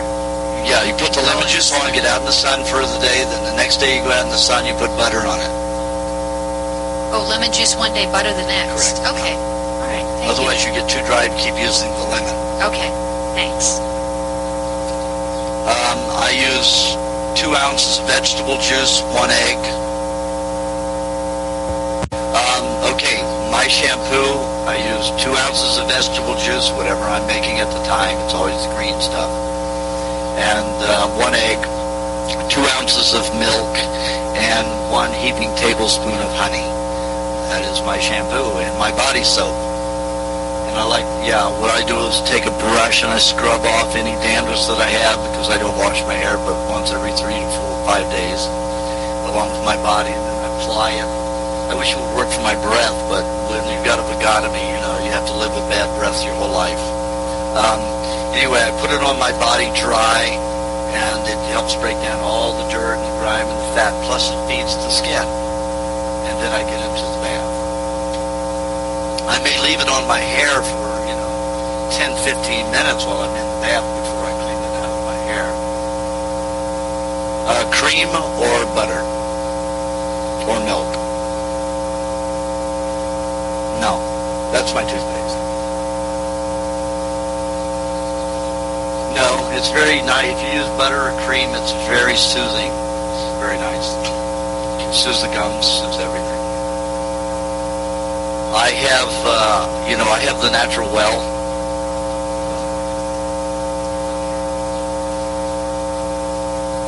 I didn't distribute it that way. I just start putting it on, and when I get finished, it distributes fine. It fills my whole body. In fact, I have maybe an ounce left for the bath, just to dump right in.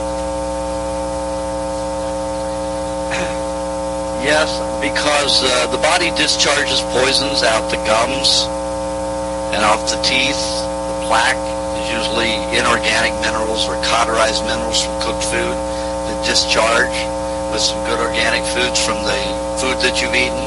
So I don't really feel like processing that through the body, so I expectorate it. Yes. Well, I still go every one. You have to understand that I had a mouthful of amalgams, and I had them removed in 1978. And the doctor that I went to butchered my mouth. So he put caps, lots of caps. It didn't have to be capped. He just liked this aesthetic look, and he wanted to do that. So as the caps have popped off, I've refused to put more caps on. As the fillings have popped out, I've refused to have them refilled. So I go back to a dentist just to make sure that they're not rotting. And but not that I'll have them do anything. I just want to know that they're not in decay. Because I was supposed to have my teeth removed 33 years ago, because after chemo and radiation it deteriorated the bone around the teeth, so they dangled. So when I bit down on my own teeth, I would bleed anywhere from about a quarter to a half a cup at a time. So I had to drink everything through a straw. And they said, well, we need to remove all of your teeth. I said, I'm dying in a few months. You want me to remove my teeth? You know where you can shove that. I'm going to go to my coffin with my teeth. So I decided not to have my teeth removed, and my teeth are solid in my face. The bones grew back, restabilized.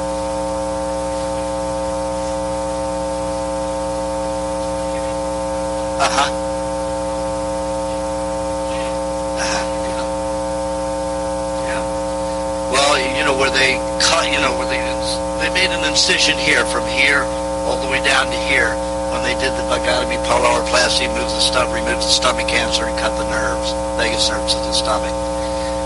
That turned tumorous. It's this wide, this high, about 3/4 of an inch high. One area was almost an inch high. And you see how the body has taken care of that over the years, and there's just a fine line now. They irradiated that because it was so tumorous. It didn't dissolve the tumor. It just cauterized my spine and gave me blood and bone cancer. But my body was still able to heal it, even though I had the radiation. It took many years, just like Barbara, we're having to wait until the radiation is out of the system. And it can take, when it's that intense, in an area where you have that much bone, it can take 3 years to remove all the radiation entirely. So we've got it under control, because they said that she would have lost all of the bones all around her head, around here, within months. And now it's been, how long that you've been on the diet? A year and a half on the diet, and she's only lost another 1/4 of the nose from when she came to me. So she had lost a quarter by the time she came to me. Now half of it is gone. That's pretty good, when they said the whole bone should be gone all around here.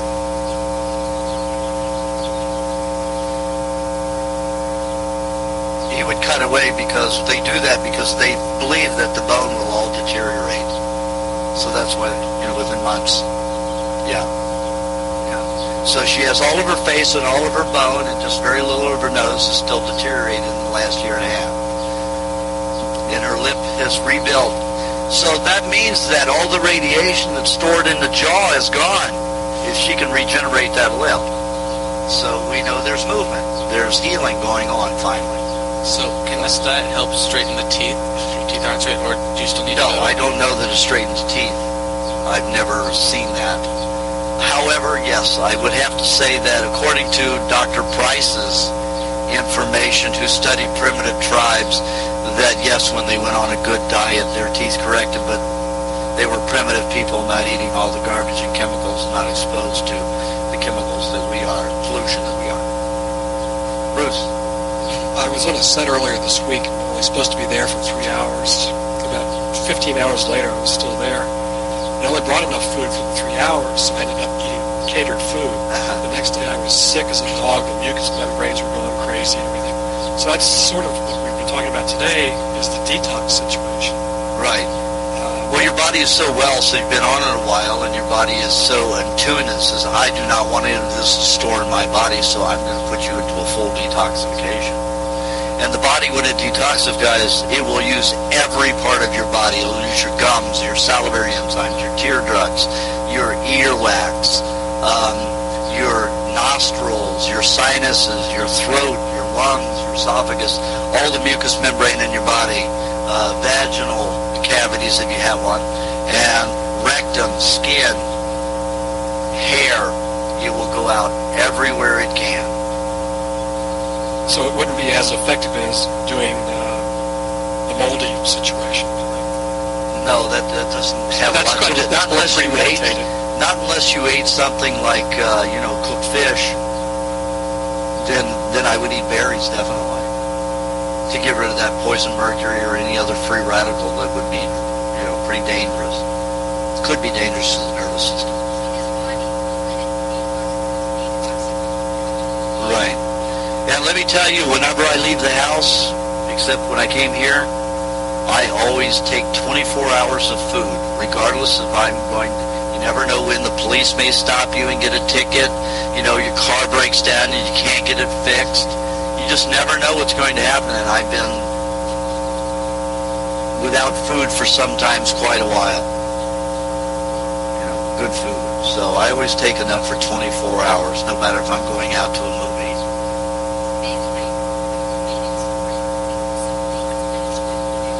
There's nothing there.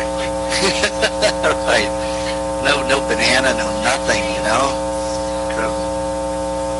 MSG and all kinds of stuff. So the detox I was going through, that was just for the food I ate that day, or did it trigger back memory?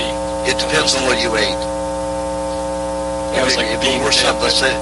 Bean dip? Cheese. Oh, then you've got lots of chemicals that probably could have just been from that day. If it lasted 24 hours, 36 hours. It's been 4 days. Oh, then it's probably triggered other detoxifications. Because it usually takes about 36 hours to get rid of one toxic meal.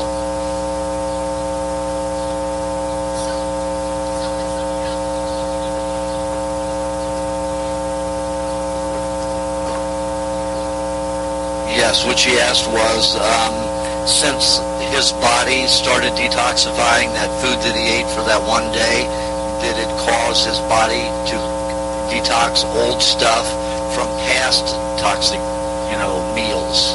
And I said yes. Sometimes that will happen. Roger, finally. Okay. How would you detoxify mercury? Well, when I get somebody with high mercury in the system, I tell them to suggest that they eat berries, raspberries, mulberries, blueberries, boysenberries. Blueberries is very, very good for that, for ridding mercury. Pardon?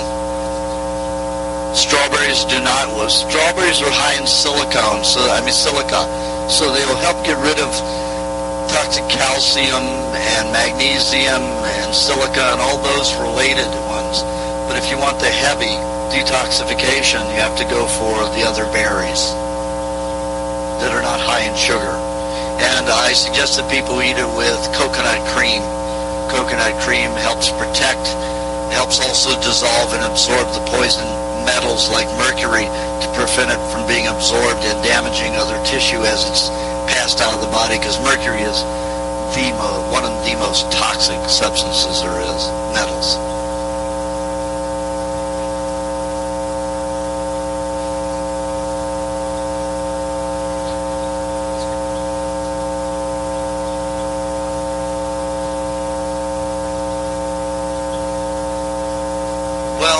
Detoxifying an area that has mercury in it, it has nothing to do with digestion.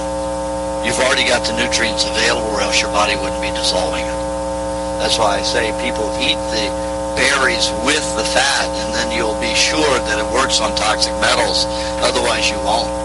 And if it does work on the toxic metals and you're eating berries and you don't have the right creams and fats to bind with it, then you're going to damage more tissue in your body, and then you could develop, autism, all kinds of problems, Alzheimer's. Always eat cream with the berries, yes. Coconut cream is your best. Butter, cream, coconut cream, any of them. Any of those three will work. Because the neurological system absorbs cream better and coconut cream, it's a little bit better to use cream or coconut than butter. Okay? You wanted to ask something about that over here?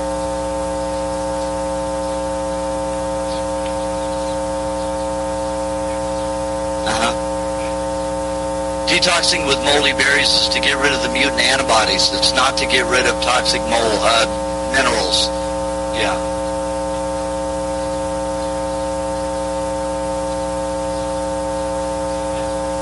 They won't detox the heavy metals because you're only having 3 moldy berries at a time.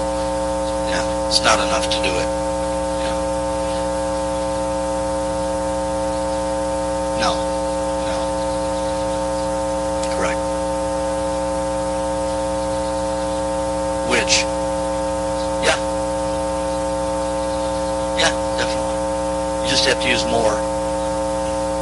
Did you want to ask something else?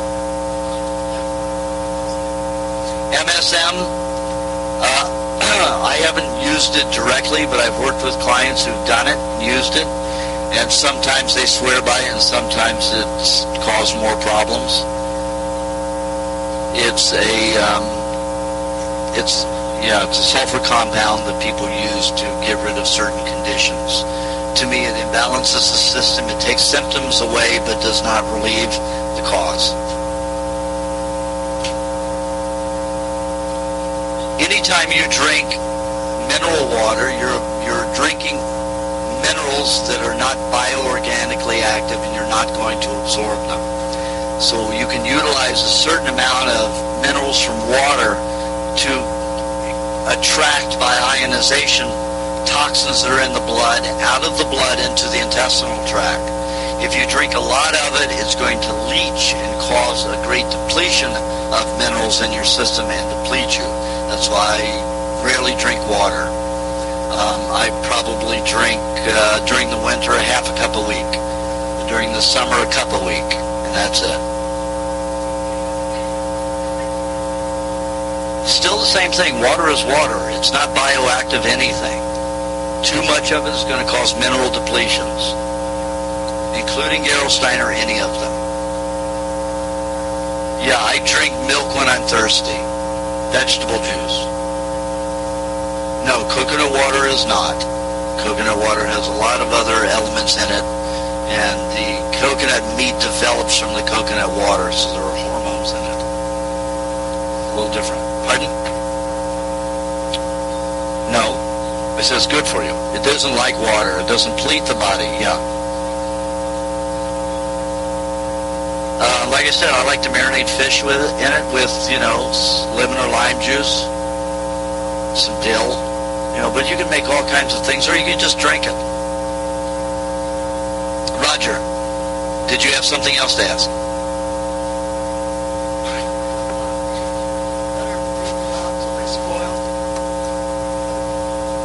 Go ahead and ask again. For a long period of time. Ask the question again. Is it better to have eggs out for a long period of time so they spoil? Yes, well, it depends upon what you want to do. If you want to have a lot more sexual energy, if you want to have, more bacteria in your body to help you get well quicker, then, like the Chinese do it. I've let it sit out in the sun until it stinks terribly and sometimes turns black. How long is that? It all depends upon the egg. But sometimes I let eggs sit out and they just won't rot, and then others, or start molding, and others will go in days. It all depends upon the egg. But they're usually very stinky. Worse than the meat. Okay, thank you. It absolutely tastes delicious. You just have to plug your nose.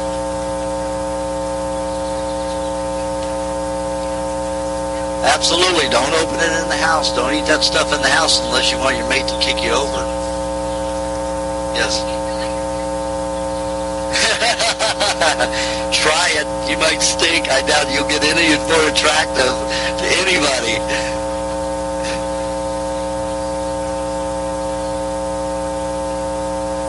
Anytime you eat. Never put them in a refrigerator because they lose enzyme activity and you can't ingest as much protein.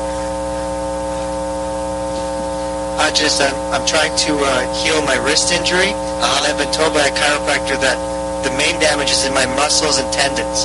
Does that mean that, is the chicken, eating raw chicken, still going to be beneficial? The raw chicken and beef is best. I mean, raw chicken and fish is best. For the muscles and tendons? Correct. Well, the muscles, no, it's red meat. So if it's where the muscles and the tendons meet, then, and not where the tendons and the bones meet, then it would be red meat and chicken. If it's, where the tendons and the bone meets, then it's chicken and fish. Okay. And I'm just starting on the diet. And you suggested I do the vegetable juice of celery, zucchini, and parsley. What is that doing for me if I'm doing that, every day?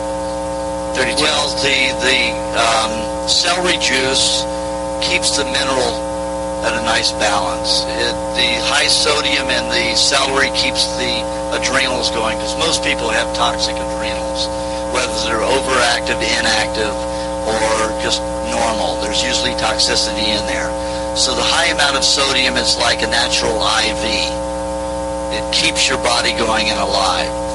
The parsley, I like it because of the chlorophyll. It allows you to absorb oxygen better.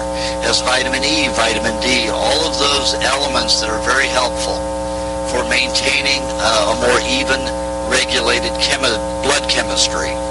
Plus, the chlorophyll helps alkalinize the blood because it gets too acidic from dumping toxins, transporting toxins from one area to another. Let's say it picks the toxins up from the lymph system and dumps it into the bowels. It causes toxicity and reactions in the blood while it's there. So that needs to be cleaned up, and the chlorophyll and the other elements in the parsley is very good for that. If I suggested zucchini or any of the summer squash for you, then that means you've got mineral toxicity, and the zinc and all the minerals in the summer squash they magnetize to other toxic minerals. So it helps control free radicals, especially toxic minerals that become freed up from the system, from the tissues. And if when I'm eating the raw butter, if I eat it with the raw honey, is that as the same thing, or is it okay to eat it with the raw honey together all the time?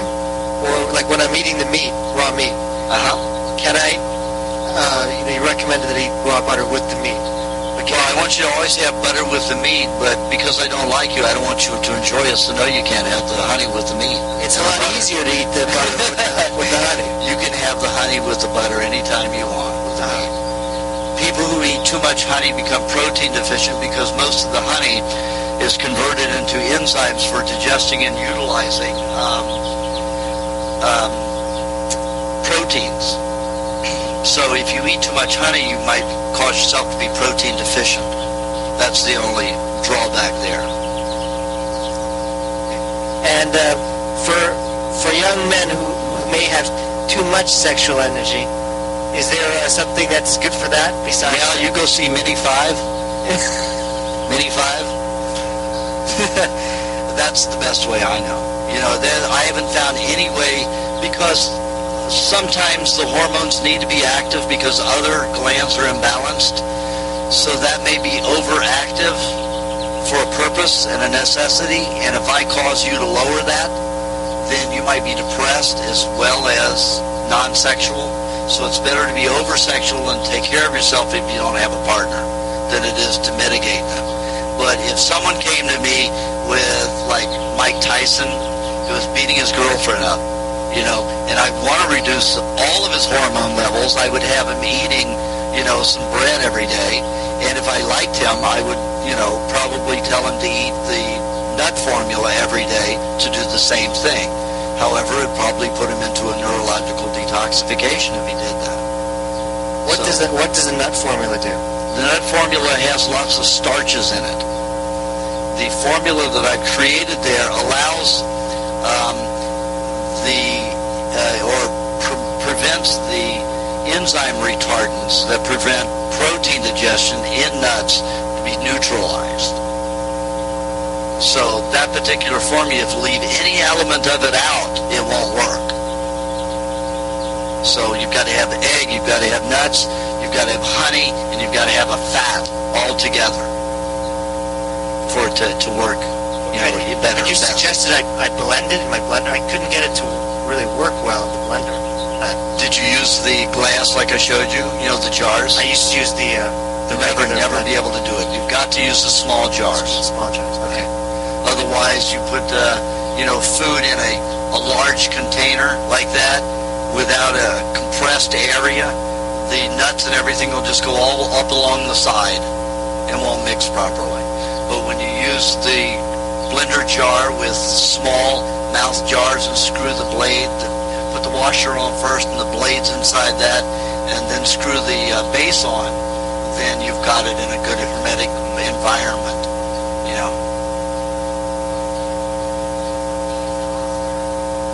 What you do is you blend the nuts first into a powder, then you add the egg, the butter, coconut cream, or cream, and then you add the honey, and then you blend it again. It depends upon the individual, but anywhere from 2.5 ounces to 4 ounces of one of the fats, and for the nuts it can be anywhere from 3 ounces to 5 ounces, and 1 to 2 eggs, and 2 to 3 tablespoons of honey. Yep, you can put cream or coconut cream. If I've instructed you to use butter, then I mean for you to use butter. Pardon? Well, I'm not sure I trust the producer of the peanut oil anymore. They've lied to me too many times, and I've had bad reactions. So now I tread lightly with telling people to eat the peanut oil. If it's light yellow in color, it's probably fine. But if it isn't, and it has a slightly amber tint or an orange tint to it, then it is not good.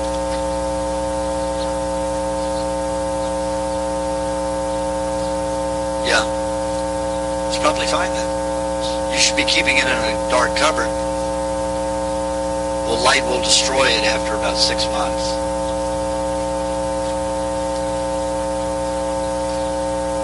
Thicker than normally comes with an oster and osterizer. I suggest people buy an oster and osterizer, except for that kind that looks like a 4-leaf clover, and they got the thick old type, the old drugstore type. That's not a good one, but the one that has a base that unscrews, that fits all of the small, regular-sized blender jars, or what they're called jelly canning jars.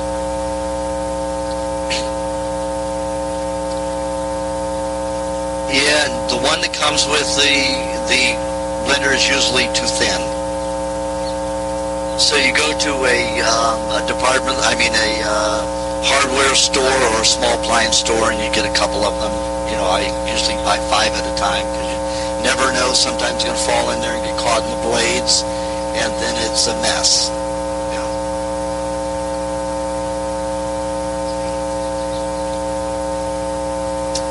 So that makes it very easy, and that's an easy way to blend it.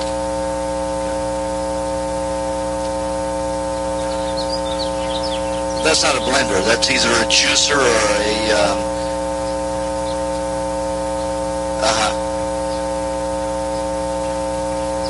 That's a mixer. That's not a blender. When I'm talking about a blender, it's got a separate blade that's very powerful.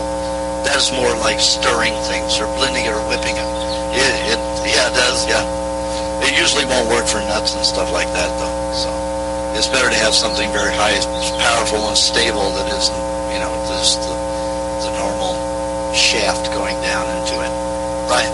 Hi, Aajonus. I want to ask a longer question about gaining weight, but I just want to start by making a comment that I noticed you were wearing sunglasses earlier, and there's a lot of people on the internet group that feel like sunglasses aren't of any value. Do you have an opinion on that?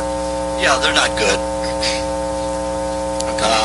But since I had that cancer that burned, a third of my nose away and a third of my brow here and put a hole in my head all the way through the bone, and the cancer fluids leaked into my eye and burned the eye, I will be like this all the time and glaring like this. In the bright sun, it doesn't bother me. With the lights glaring like this, it hurts that eye. So. Okay.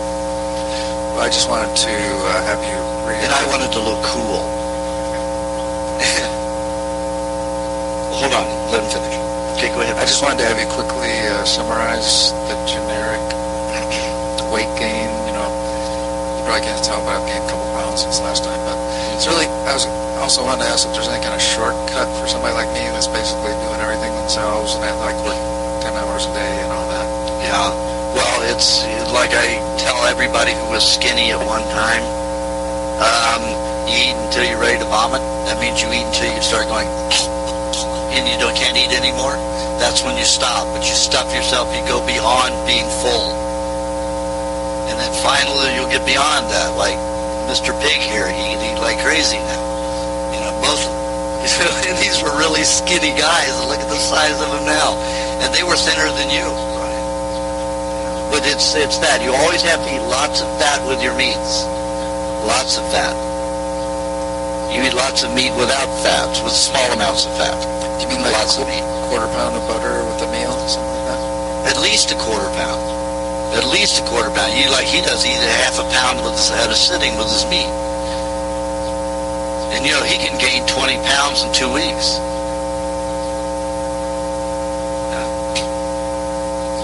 And he couldn't gain any weight before that. But you have to really go beyond it. You really have to force it. How about your experience, James? You had the same problem? Did you have to force yourself? Can we give him the mic? Because I'm just not hearing it at all.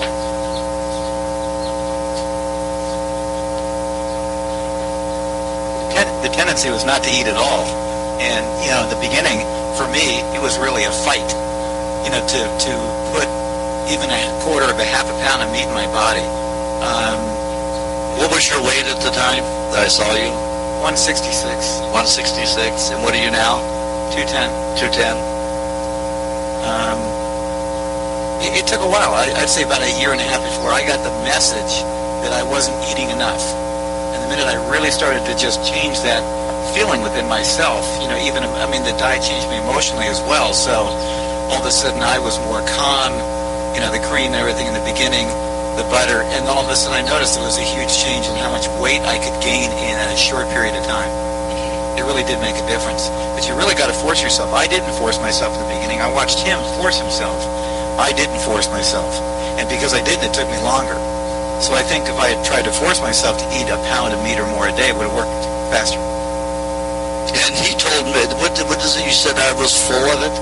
I told you should be about 230 pounds. No, it was funny because the first time I ever saw Aajonus, I went to a Whole Life Expo, and it was a workshop, and I sat in the front row with. It was supposed to be a workshop that was full, and there was only about 9 or 10 people there, and so he took a little bit more time to look at each one of us. And I held out my hands, and he said I was either overcitic or whatever. I can't remember what that comment was, but then he says, you should weigh like 230. I didn't say anything, but my thought at that point was, this guy is out of his mind. There's no way I'm going to weigh 230. Well, I'm only 15 pounds from that now. I still look like I'm thin. The amount of density I've gained and whatnot it's unbelievable. You really do see a huge change when you really do it the way that it's designed. It works. So do you understand more with that, Brian, now? Force yourself to eat. Don't go long hours without eating. Well, one comment I was going to make, there's such a good selection here today that I had like 4 servings. I just kept There you go. So you're saying like over time I might get up to like 200 pounds How tall are you? We're around 6 foot. 6 foot, yeah, about 200 pounds. I like to get up to 220 and go back to 200, up to 220, go down to 200, like I asked him to do. Another thing I notice is that, when you can eat food that's prepared, find the things that really work for you. Sometimes it doesn't work just to sit and, grab some meat out of the refrigerator and you really want to make it look or taste better. Whatever you can do to it to eat more of it will obviously work better for you. And another thing, I can sit down with a quarter pound of meat and be repulsed by time I finish the quarter pound of meat. But if I stop and have 3 tablespoons of butter, I could eat another half a pound. If I have a couple more tablespoons of butter, I can keep going. Every time I have some more butter, I can eat more meat. And I've sat down and had 3 pounds at a time as long as I keep having butter. But otherwise, I get repulsed and I don't want it anymore.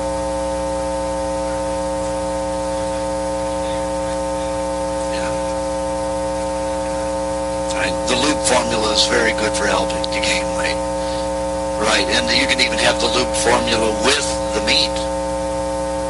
When I need to gain weight fast, that's what I do. I have the loop formula with my meat. The lemon is already combined with butter, so it's already bound with something that won't cause problems with the meats.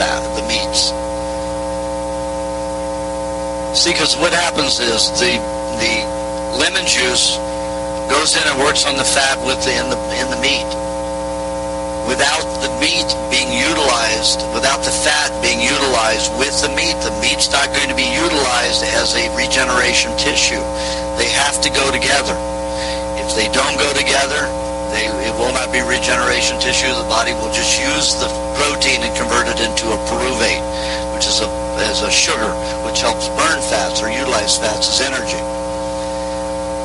If you have the lemon with the meat, it seeks out the fat in the meat, in the beef. It separates it, and that's what will happen. If you have the butter mixed with the lemon juice is already actively working, is already set on the butter fat, and won't get into the meat fat.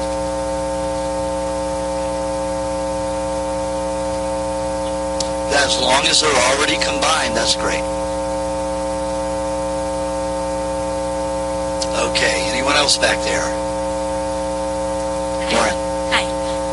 Okay, I have a question about, I just read your book a little while ago, and a lot of it makes a lot of sense to me. Eating things raw makes a lot of sense to me. But intuitively, the idea that we drink another mammal's milk has always been a strange concept to me. You did a good job in your book of explaining, like, eating other animals and stuff. I was wondering if you might say something about drinking another mammal's milk. I don't have a problem with that. I was against it as a vegetarian for quite a while, for the 6 years that I did it, vegetarianism. When I began eating meat, I tried to stay away from dairy because I had that taboo about it. But every time I utilized it with myself, me, and my patients, we were all more relaxed, more nurtured, everything was calmer, everything progressed well, there wasn't as much emotion, as much distortion, as much anxiety.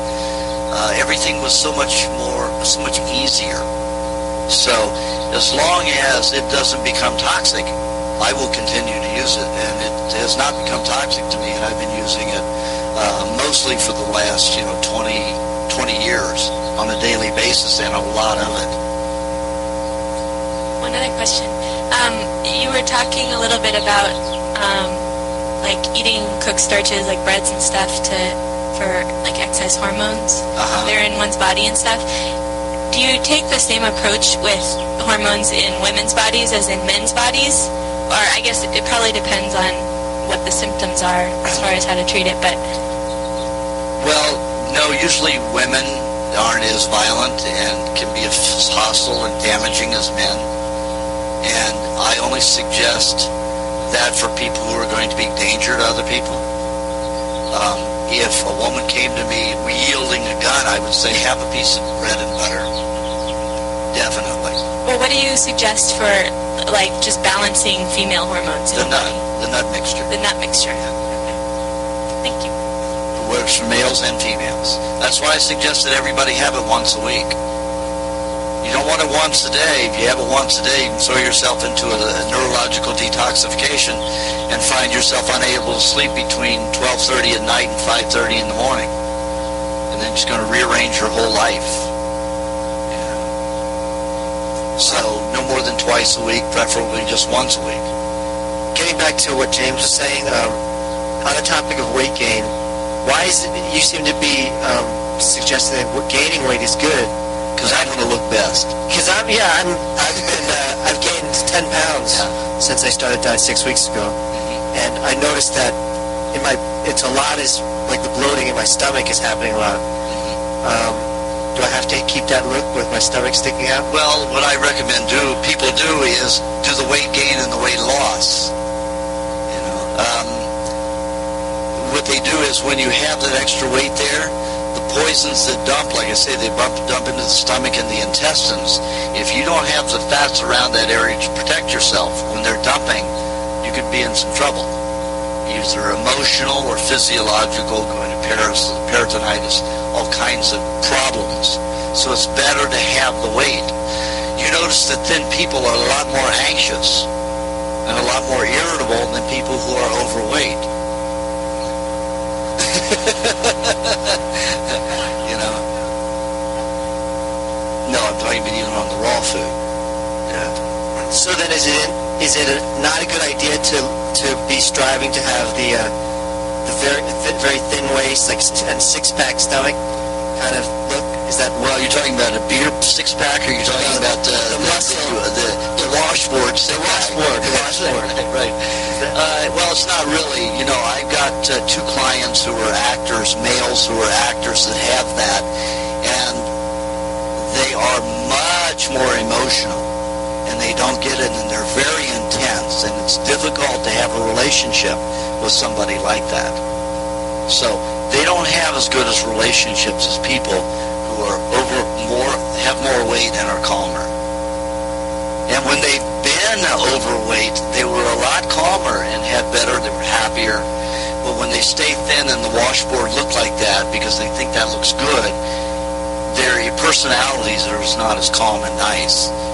And they're really intense. I'm repeating myself. Thank you.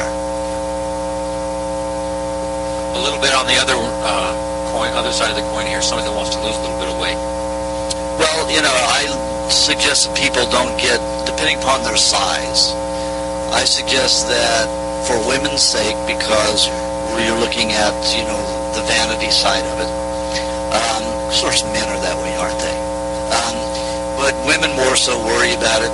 They really get upset with me when I tell them I want you to gain 10 to 12 pounds overweight. I used to suggest 15 to 18 pounds overweight, but I learned my lesson. So now I say 10 to 12 pounds overweight, and then lose it, gain it, and lose it. So men, I say anywhere from, depending upon your size, I will go up 15 pounds, up, down, and 15 to 20 pounds. He goes 20, 25 pounds, you know, and he's 6 foot, but, you know, he's 4 inches taller than I. Depends upon the person. But if you want to lose weight, what you do is have just a little bit of butter with your meat, or a little bit of cream, so you have small amounts of fat with your meat. Lots of meat, though, because the meat will be turned into pyruvate a lot, and what's pyruvate? Utilize fat. That's why they're selling these pyruvate pills for you to lose weight, because what does it go after? It seeks fat. Let's say you want to lose weight, and you're having 8 ounces of meat at a time, 2 tablespoons of butter instead of 4 to 8.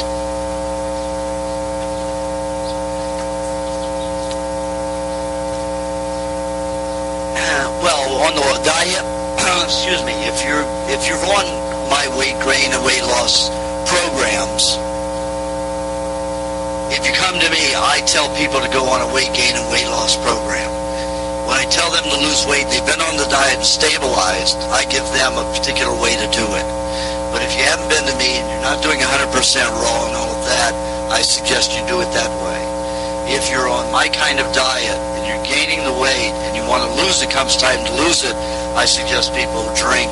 Now, this depends upon the individual, but for an example,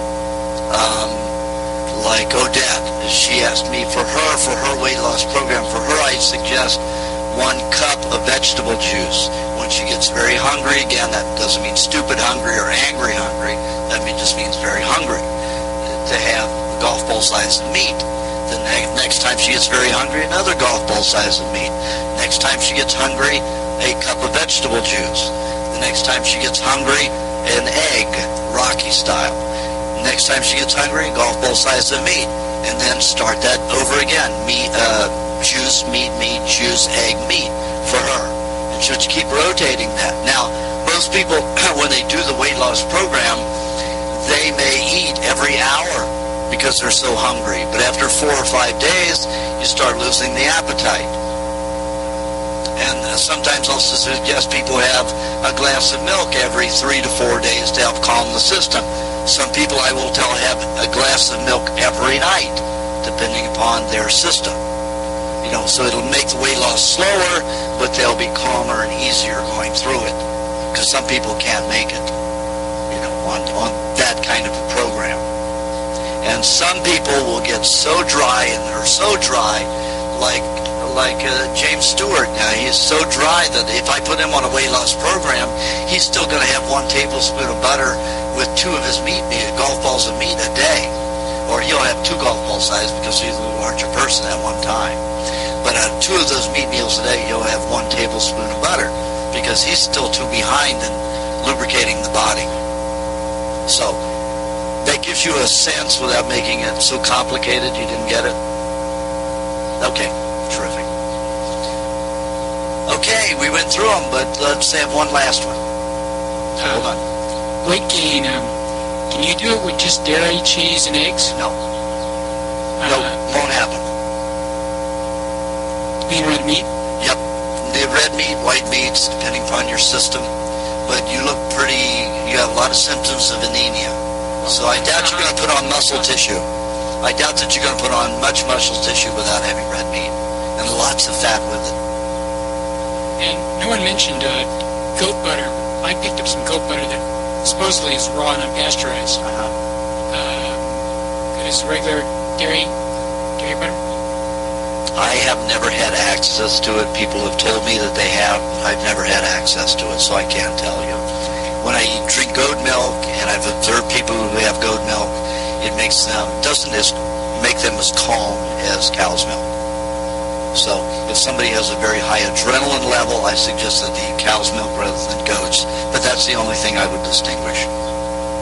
Now, I was drinking lots of good, delicious goat's milk, but when summer came around, I started stinking like a goat, so I decided not to do it for my vanity's sake.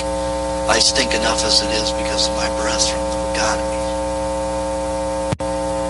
The parasites and bacteria and all of that. Zappers are not good. You want the bacteria and parasites. They'll help you. Your question? Yes. Once again, a client situation with me and my people in my salon. I'm presenting people a lot to read the flyer. And one thing that really catches their interest is a lot of women are overweight. They read the story about the 280-pound woman on the ice cream diet. There sometimes takes a while for them to mentally prepare themselves for the thought of raw meat. So the question becomes, can someone sort of ease their way into this concept by, say, doing an ice cream diet, getting some of that weight loss as they acclimatize themselves to the raw food idea? It depends on how large that person is. If they're only 20, 25 pounds overweight, the ice cream diet isn't going to help them lose very much. Most of the women I'm speaking of are probably 35 to 80 to 100 pounds overweight. Then the ice cream diet will help them lose the weight. Raw ice cream diet. Not right. I had cooked pasteurized ice cream. Pasteurized, I don't understand. Just the opposite, right? Okay. That isn't listed. I mean, is there specifics for it, or? No, because you can't get specific. If I were to see the person, I can get specific about it because I can look for, markers that will show that they will lose weight more and they won't lose weight more by it. So I can suggest they read the flyer, then buy the book. After the book, they see you. You might give them a specific way to ease them into it so they're not committing to the raw meat point right away. Yes, and no, the meats, if they've read the book, they're already open to it. And usually when they leave my office, they're already open to the meat. Okay. Well, this is almost like a lead-in then. People who come to me have already been open to the meat, unless they'll call me at first and say when they're setting up the appointment, say, "Can I do this without meat?" And I'll say, "I've only known 8 people out of about 3,000 who could. If you're one of those 8 people, fine, but it's doubtful. And if you're not a man, you're only one out of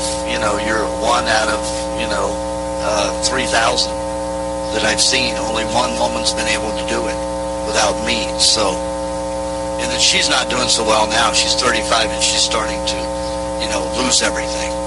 Thank you. Dennis? Yes. This is the successful demonstration at the supervisor's building downtown, and the repeal of the milk stupidity that has been in LA for many years. What's happening on the front of like Altadena or any other suppliers coming up with milk? Because at $3.50 a quart, it's still pretty high. It would be nice to bring that price down as much as we drink the milk and eat the butter and that sort of stuff.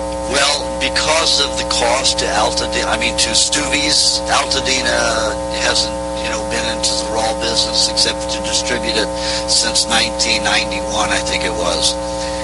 Stuvie's family name had started the Altadena dairy, and they sold it 10 years ago.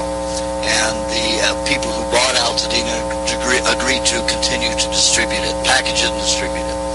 That association is gone. The LA Medical Milk Commission puts such hard stringency, restrictions, regulations on raw milk that was rarely passing. Altadena was losing money, and they got out of the business and said, "Stuvie's, we're not going to package anymore." Stuvie's has lost so much money that to recoup, they're going to put out milk, whatever's out there at that price. They're not going to come down, I guarantee you. It's not going to come down. So the only way we're ever going to get milk down is if we start a co-opportunity and get our own land and our own herds. But I'm not sure that will save us anything either. With the prices so high with land and, especially in California and things like that. I doubt it'd be better just pay your $3.50 a quart at this point. It would be lovely, but I don't think it's going to happen. Okay. I formed Right to Choose Healthy Food to fight these laws, and we just won something about a month ago. A particular senator in the Irvine area had presented a bill which would have outlawed anybody from telling anybody else that a food is good for any disease. That means if you had gone to your grandmother, or let's say a neighbor, because your grandmother certainly wouldn't file a suit against you or file charges against you, but let's say you went to your neighbor and said, grapefruit is good for high blood pressure. And the guy had grapefruit and stopped his medication and it didn't work. Basically, you could be sued for practicing medicine without a license under that law. All of you who helped me, fax them. We drilled them with faxes, and they took that law out, that part of that law out. So anybody can still advise about nutrition and tell the qualities of food without being in danger of practicing medicine without a license and spending a year in jail for it. There's another law that I'm going after next. The FDA put a law that any kind of fruit juice, vegetable juice will have to be flash pasteurized in the next year. That means you will never, ever again be allowed to buy fresh juice unless it's pasteurized in a market, unless you go to their juice bar. That's not a nice thing. The FDA has no business telling the company to do that in a particular state unless the state's transporting it to other states. Unless a company is transporting it out of state, but we know the FDA tries to get it their noses everywhere. It's not constitutional, it's not legal, but that is what I'm working on next. Anybody want to send donations, it's very helpful because I have to work with attorneys and a lot of other people to make this work. So you can always send, in the back of the book on page 310, just make out a check to Right to Choose Healthy Food and send it to the post office box there in the back of the book. leave out the 47. The post office seems to have trouble in reading. I don't know how educated they are, but it's 176-47. It's 47 when you have a dash after the number. 47 means department. They forgot that it means department, so they think 17647 is the whole post office number, and there's no such post office number. So they're sending letters back and payments back to me written by that all the time, and I'll take it to them and say, what is wrong with you? Why is this continuing to happen? Gee, I don't know. Maybe people don't understand. Maybe we've got a new employee, so just cut the 47 off. I will go through and say, yes, this belongs to that account, and that belongs to that account. So just leave off of anything else other than the 176 in the post office box. Okay? Yeah.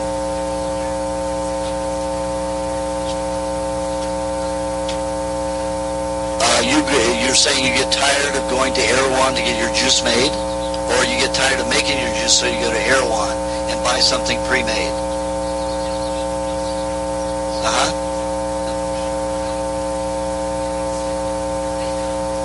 Erewhon doesn't, but you can go to other stores who will. Wild Oats, yeah.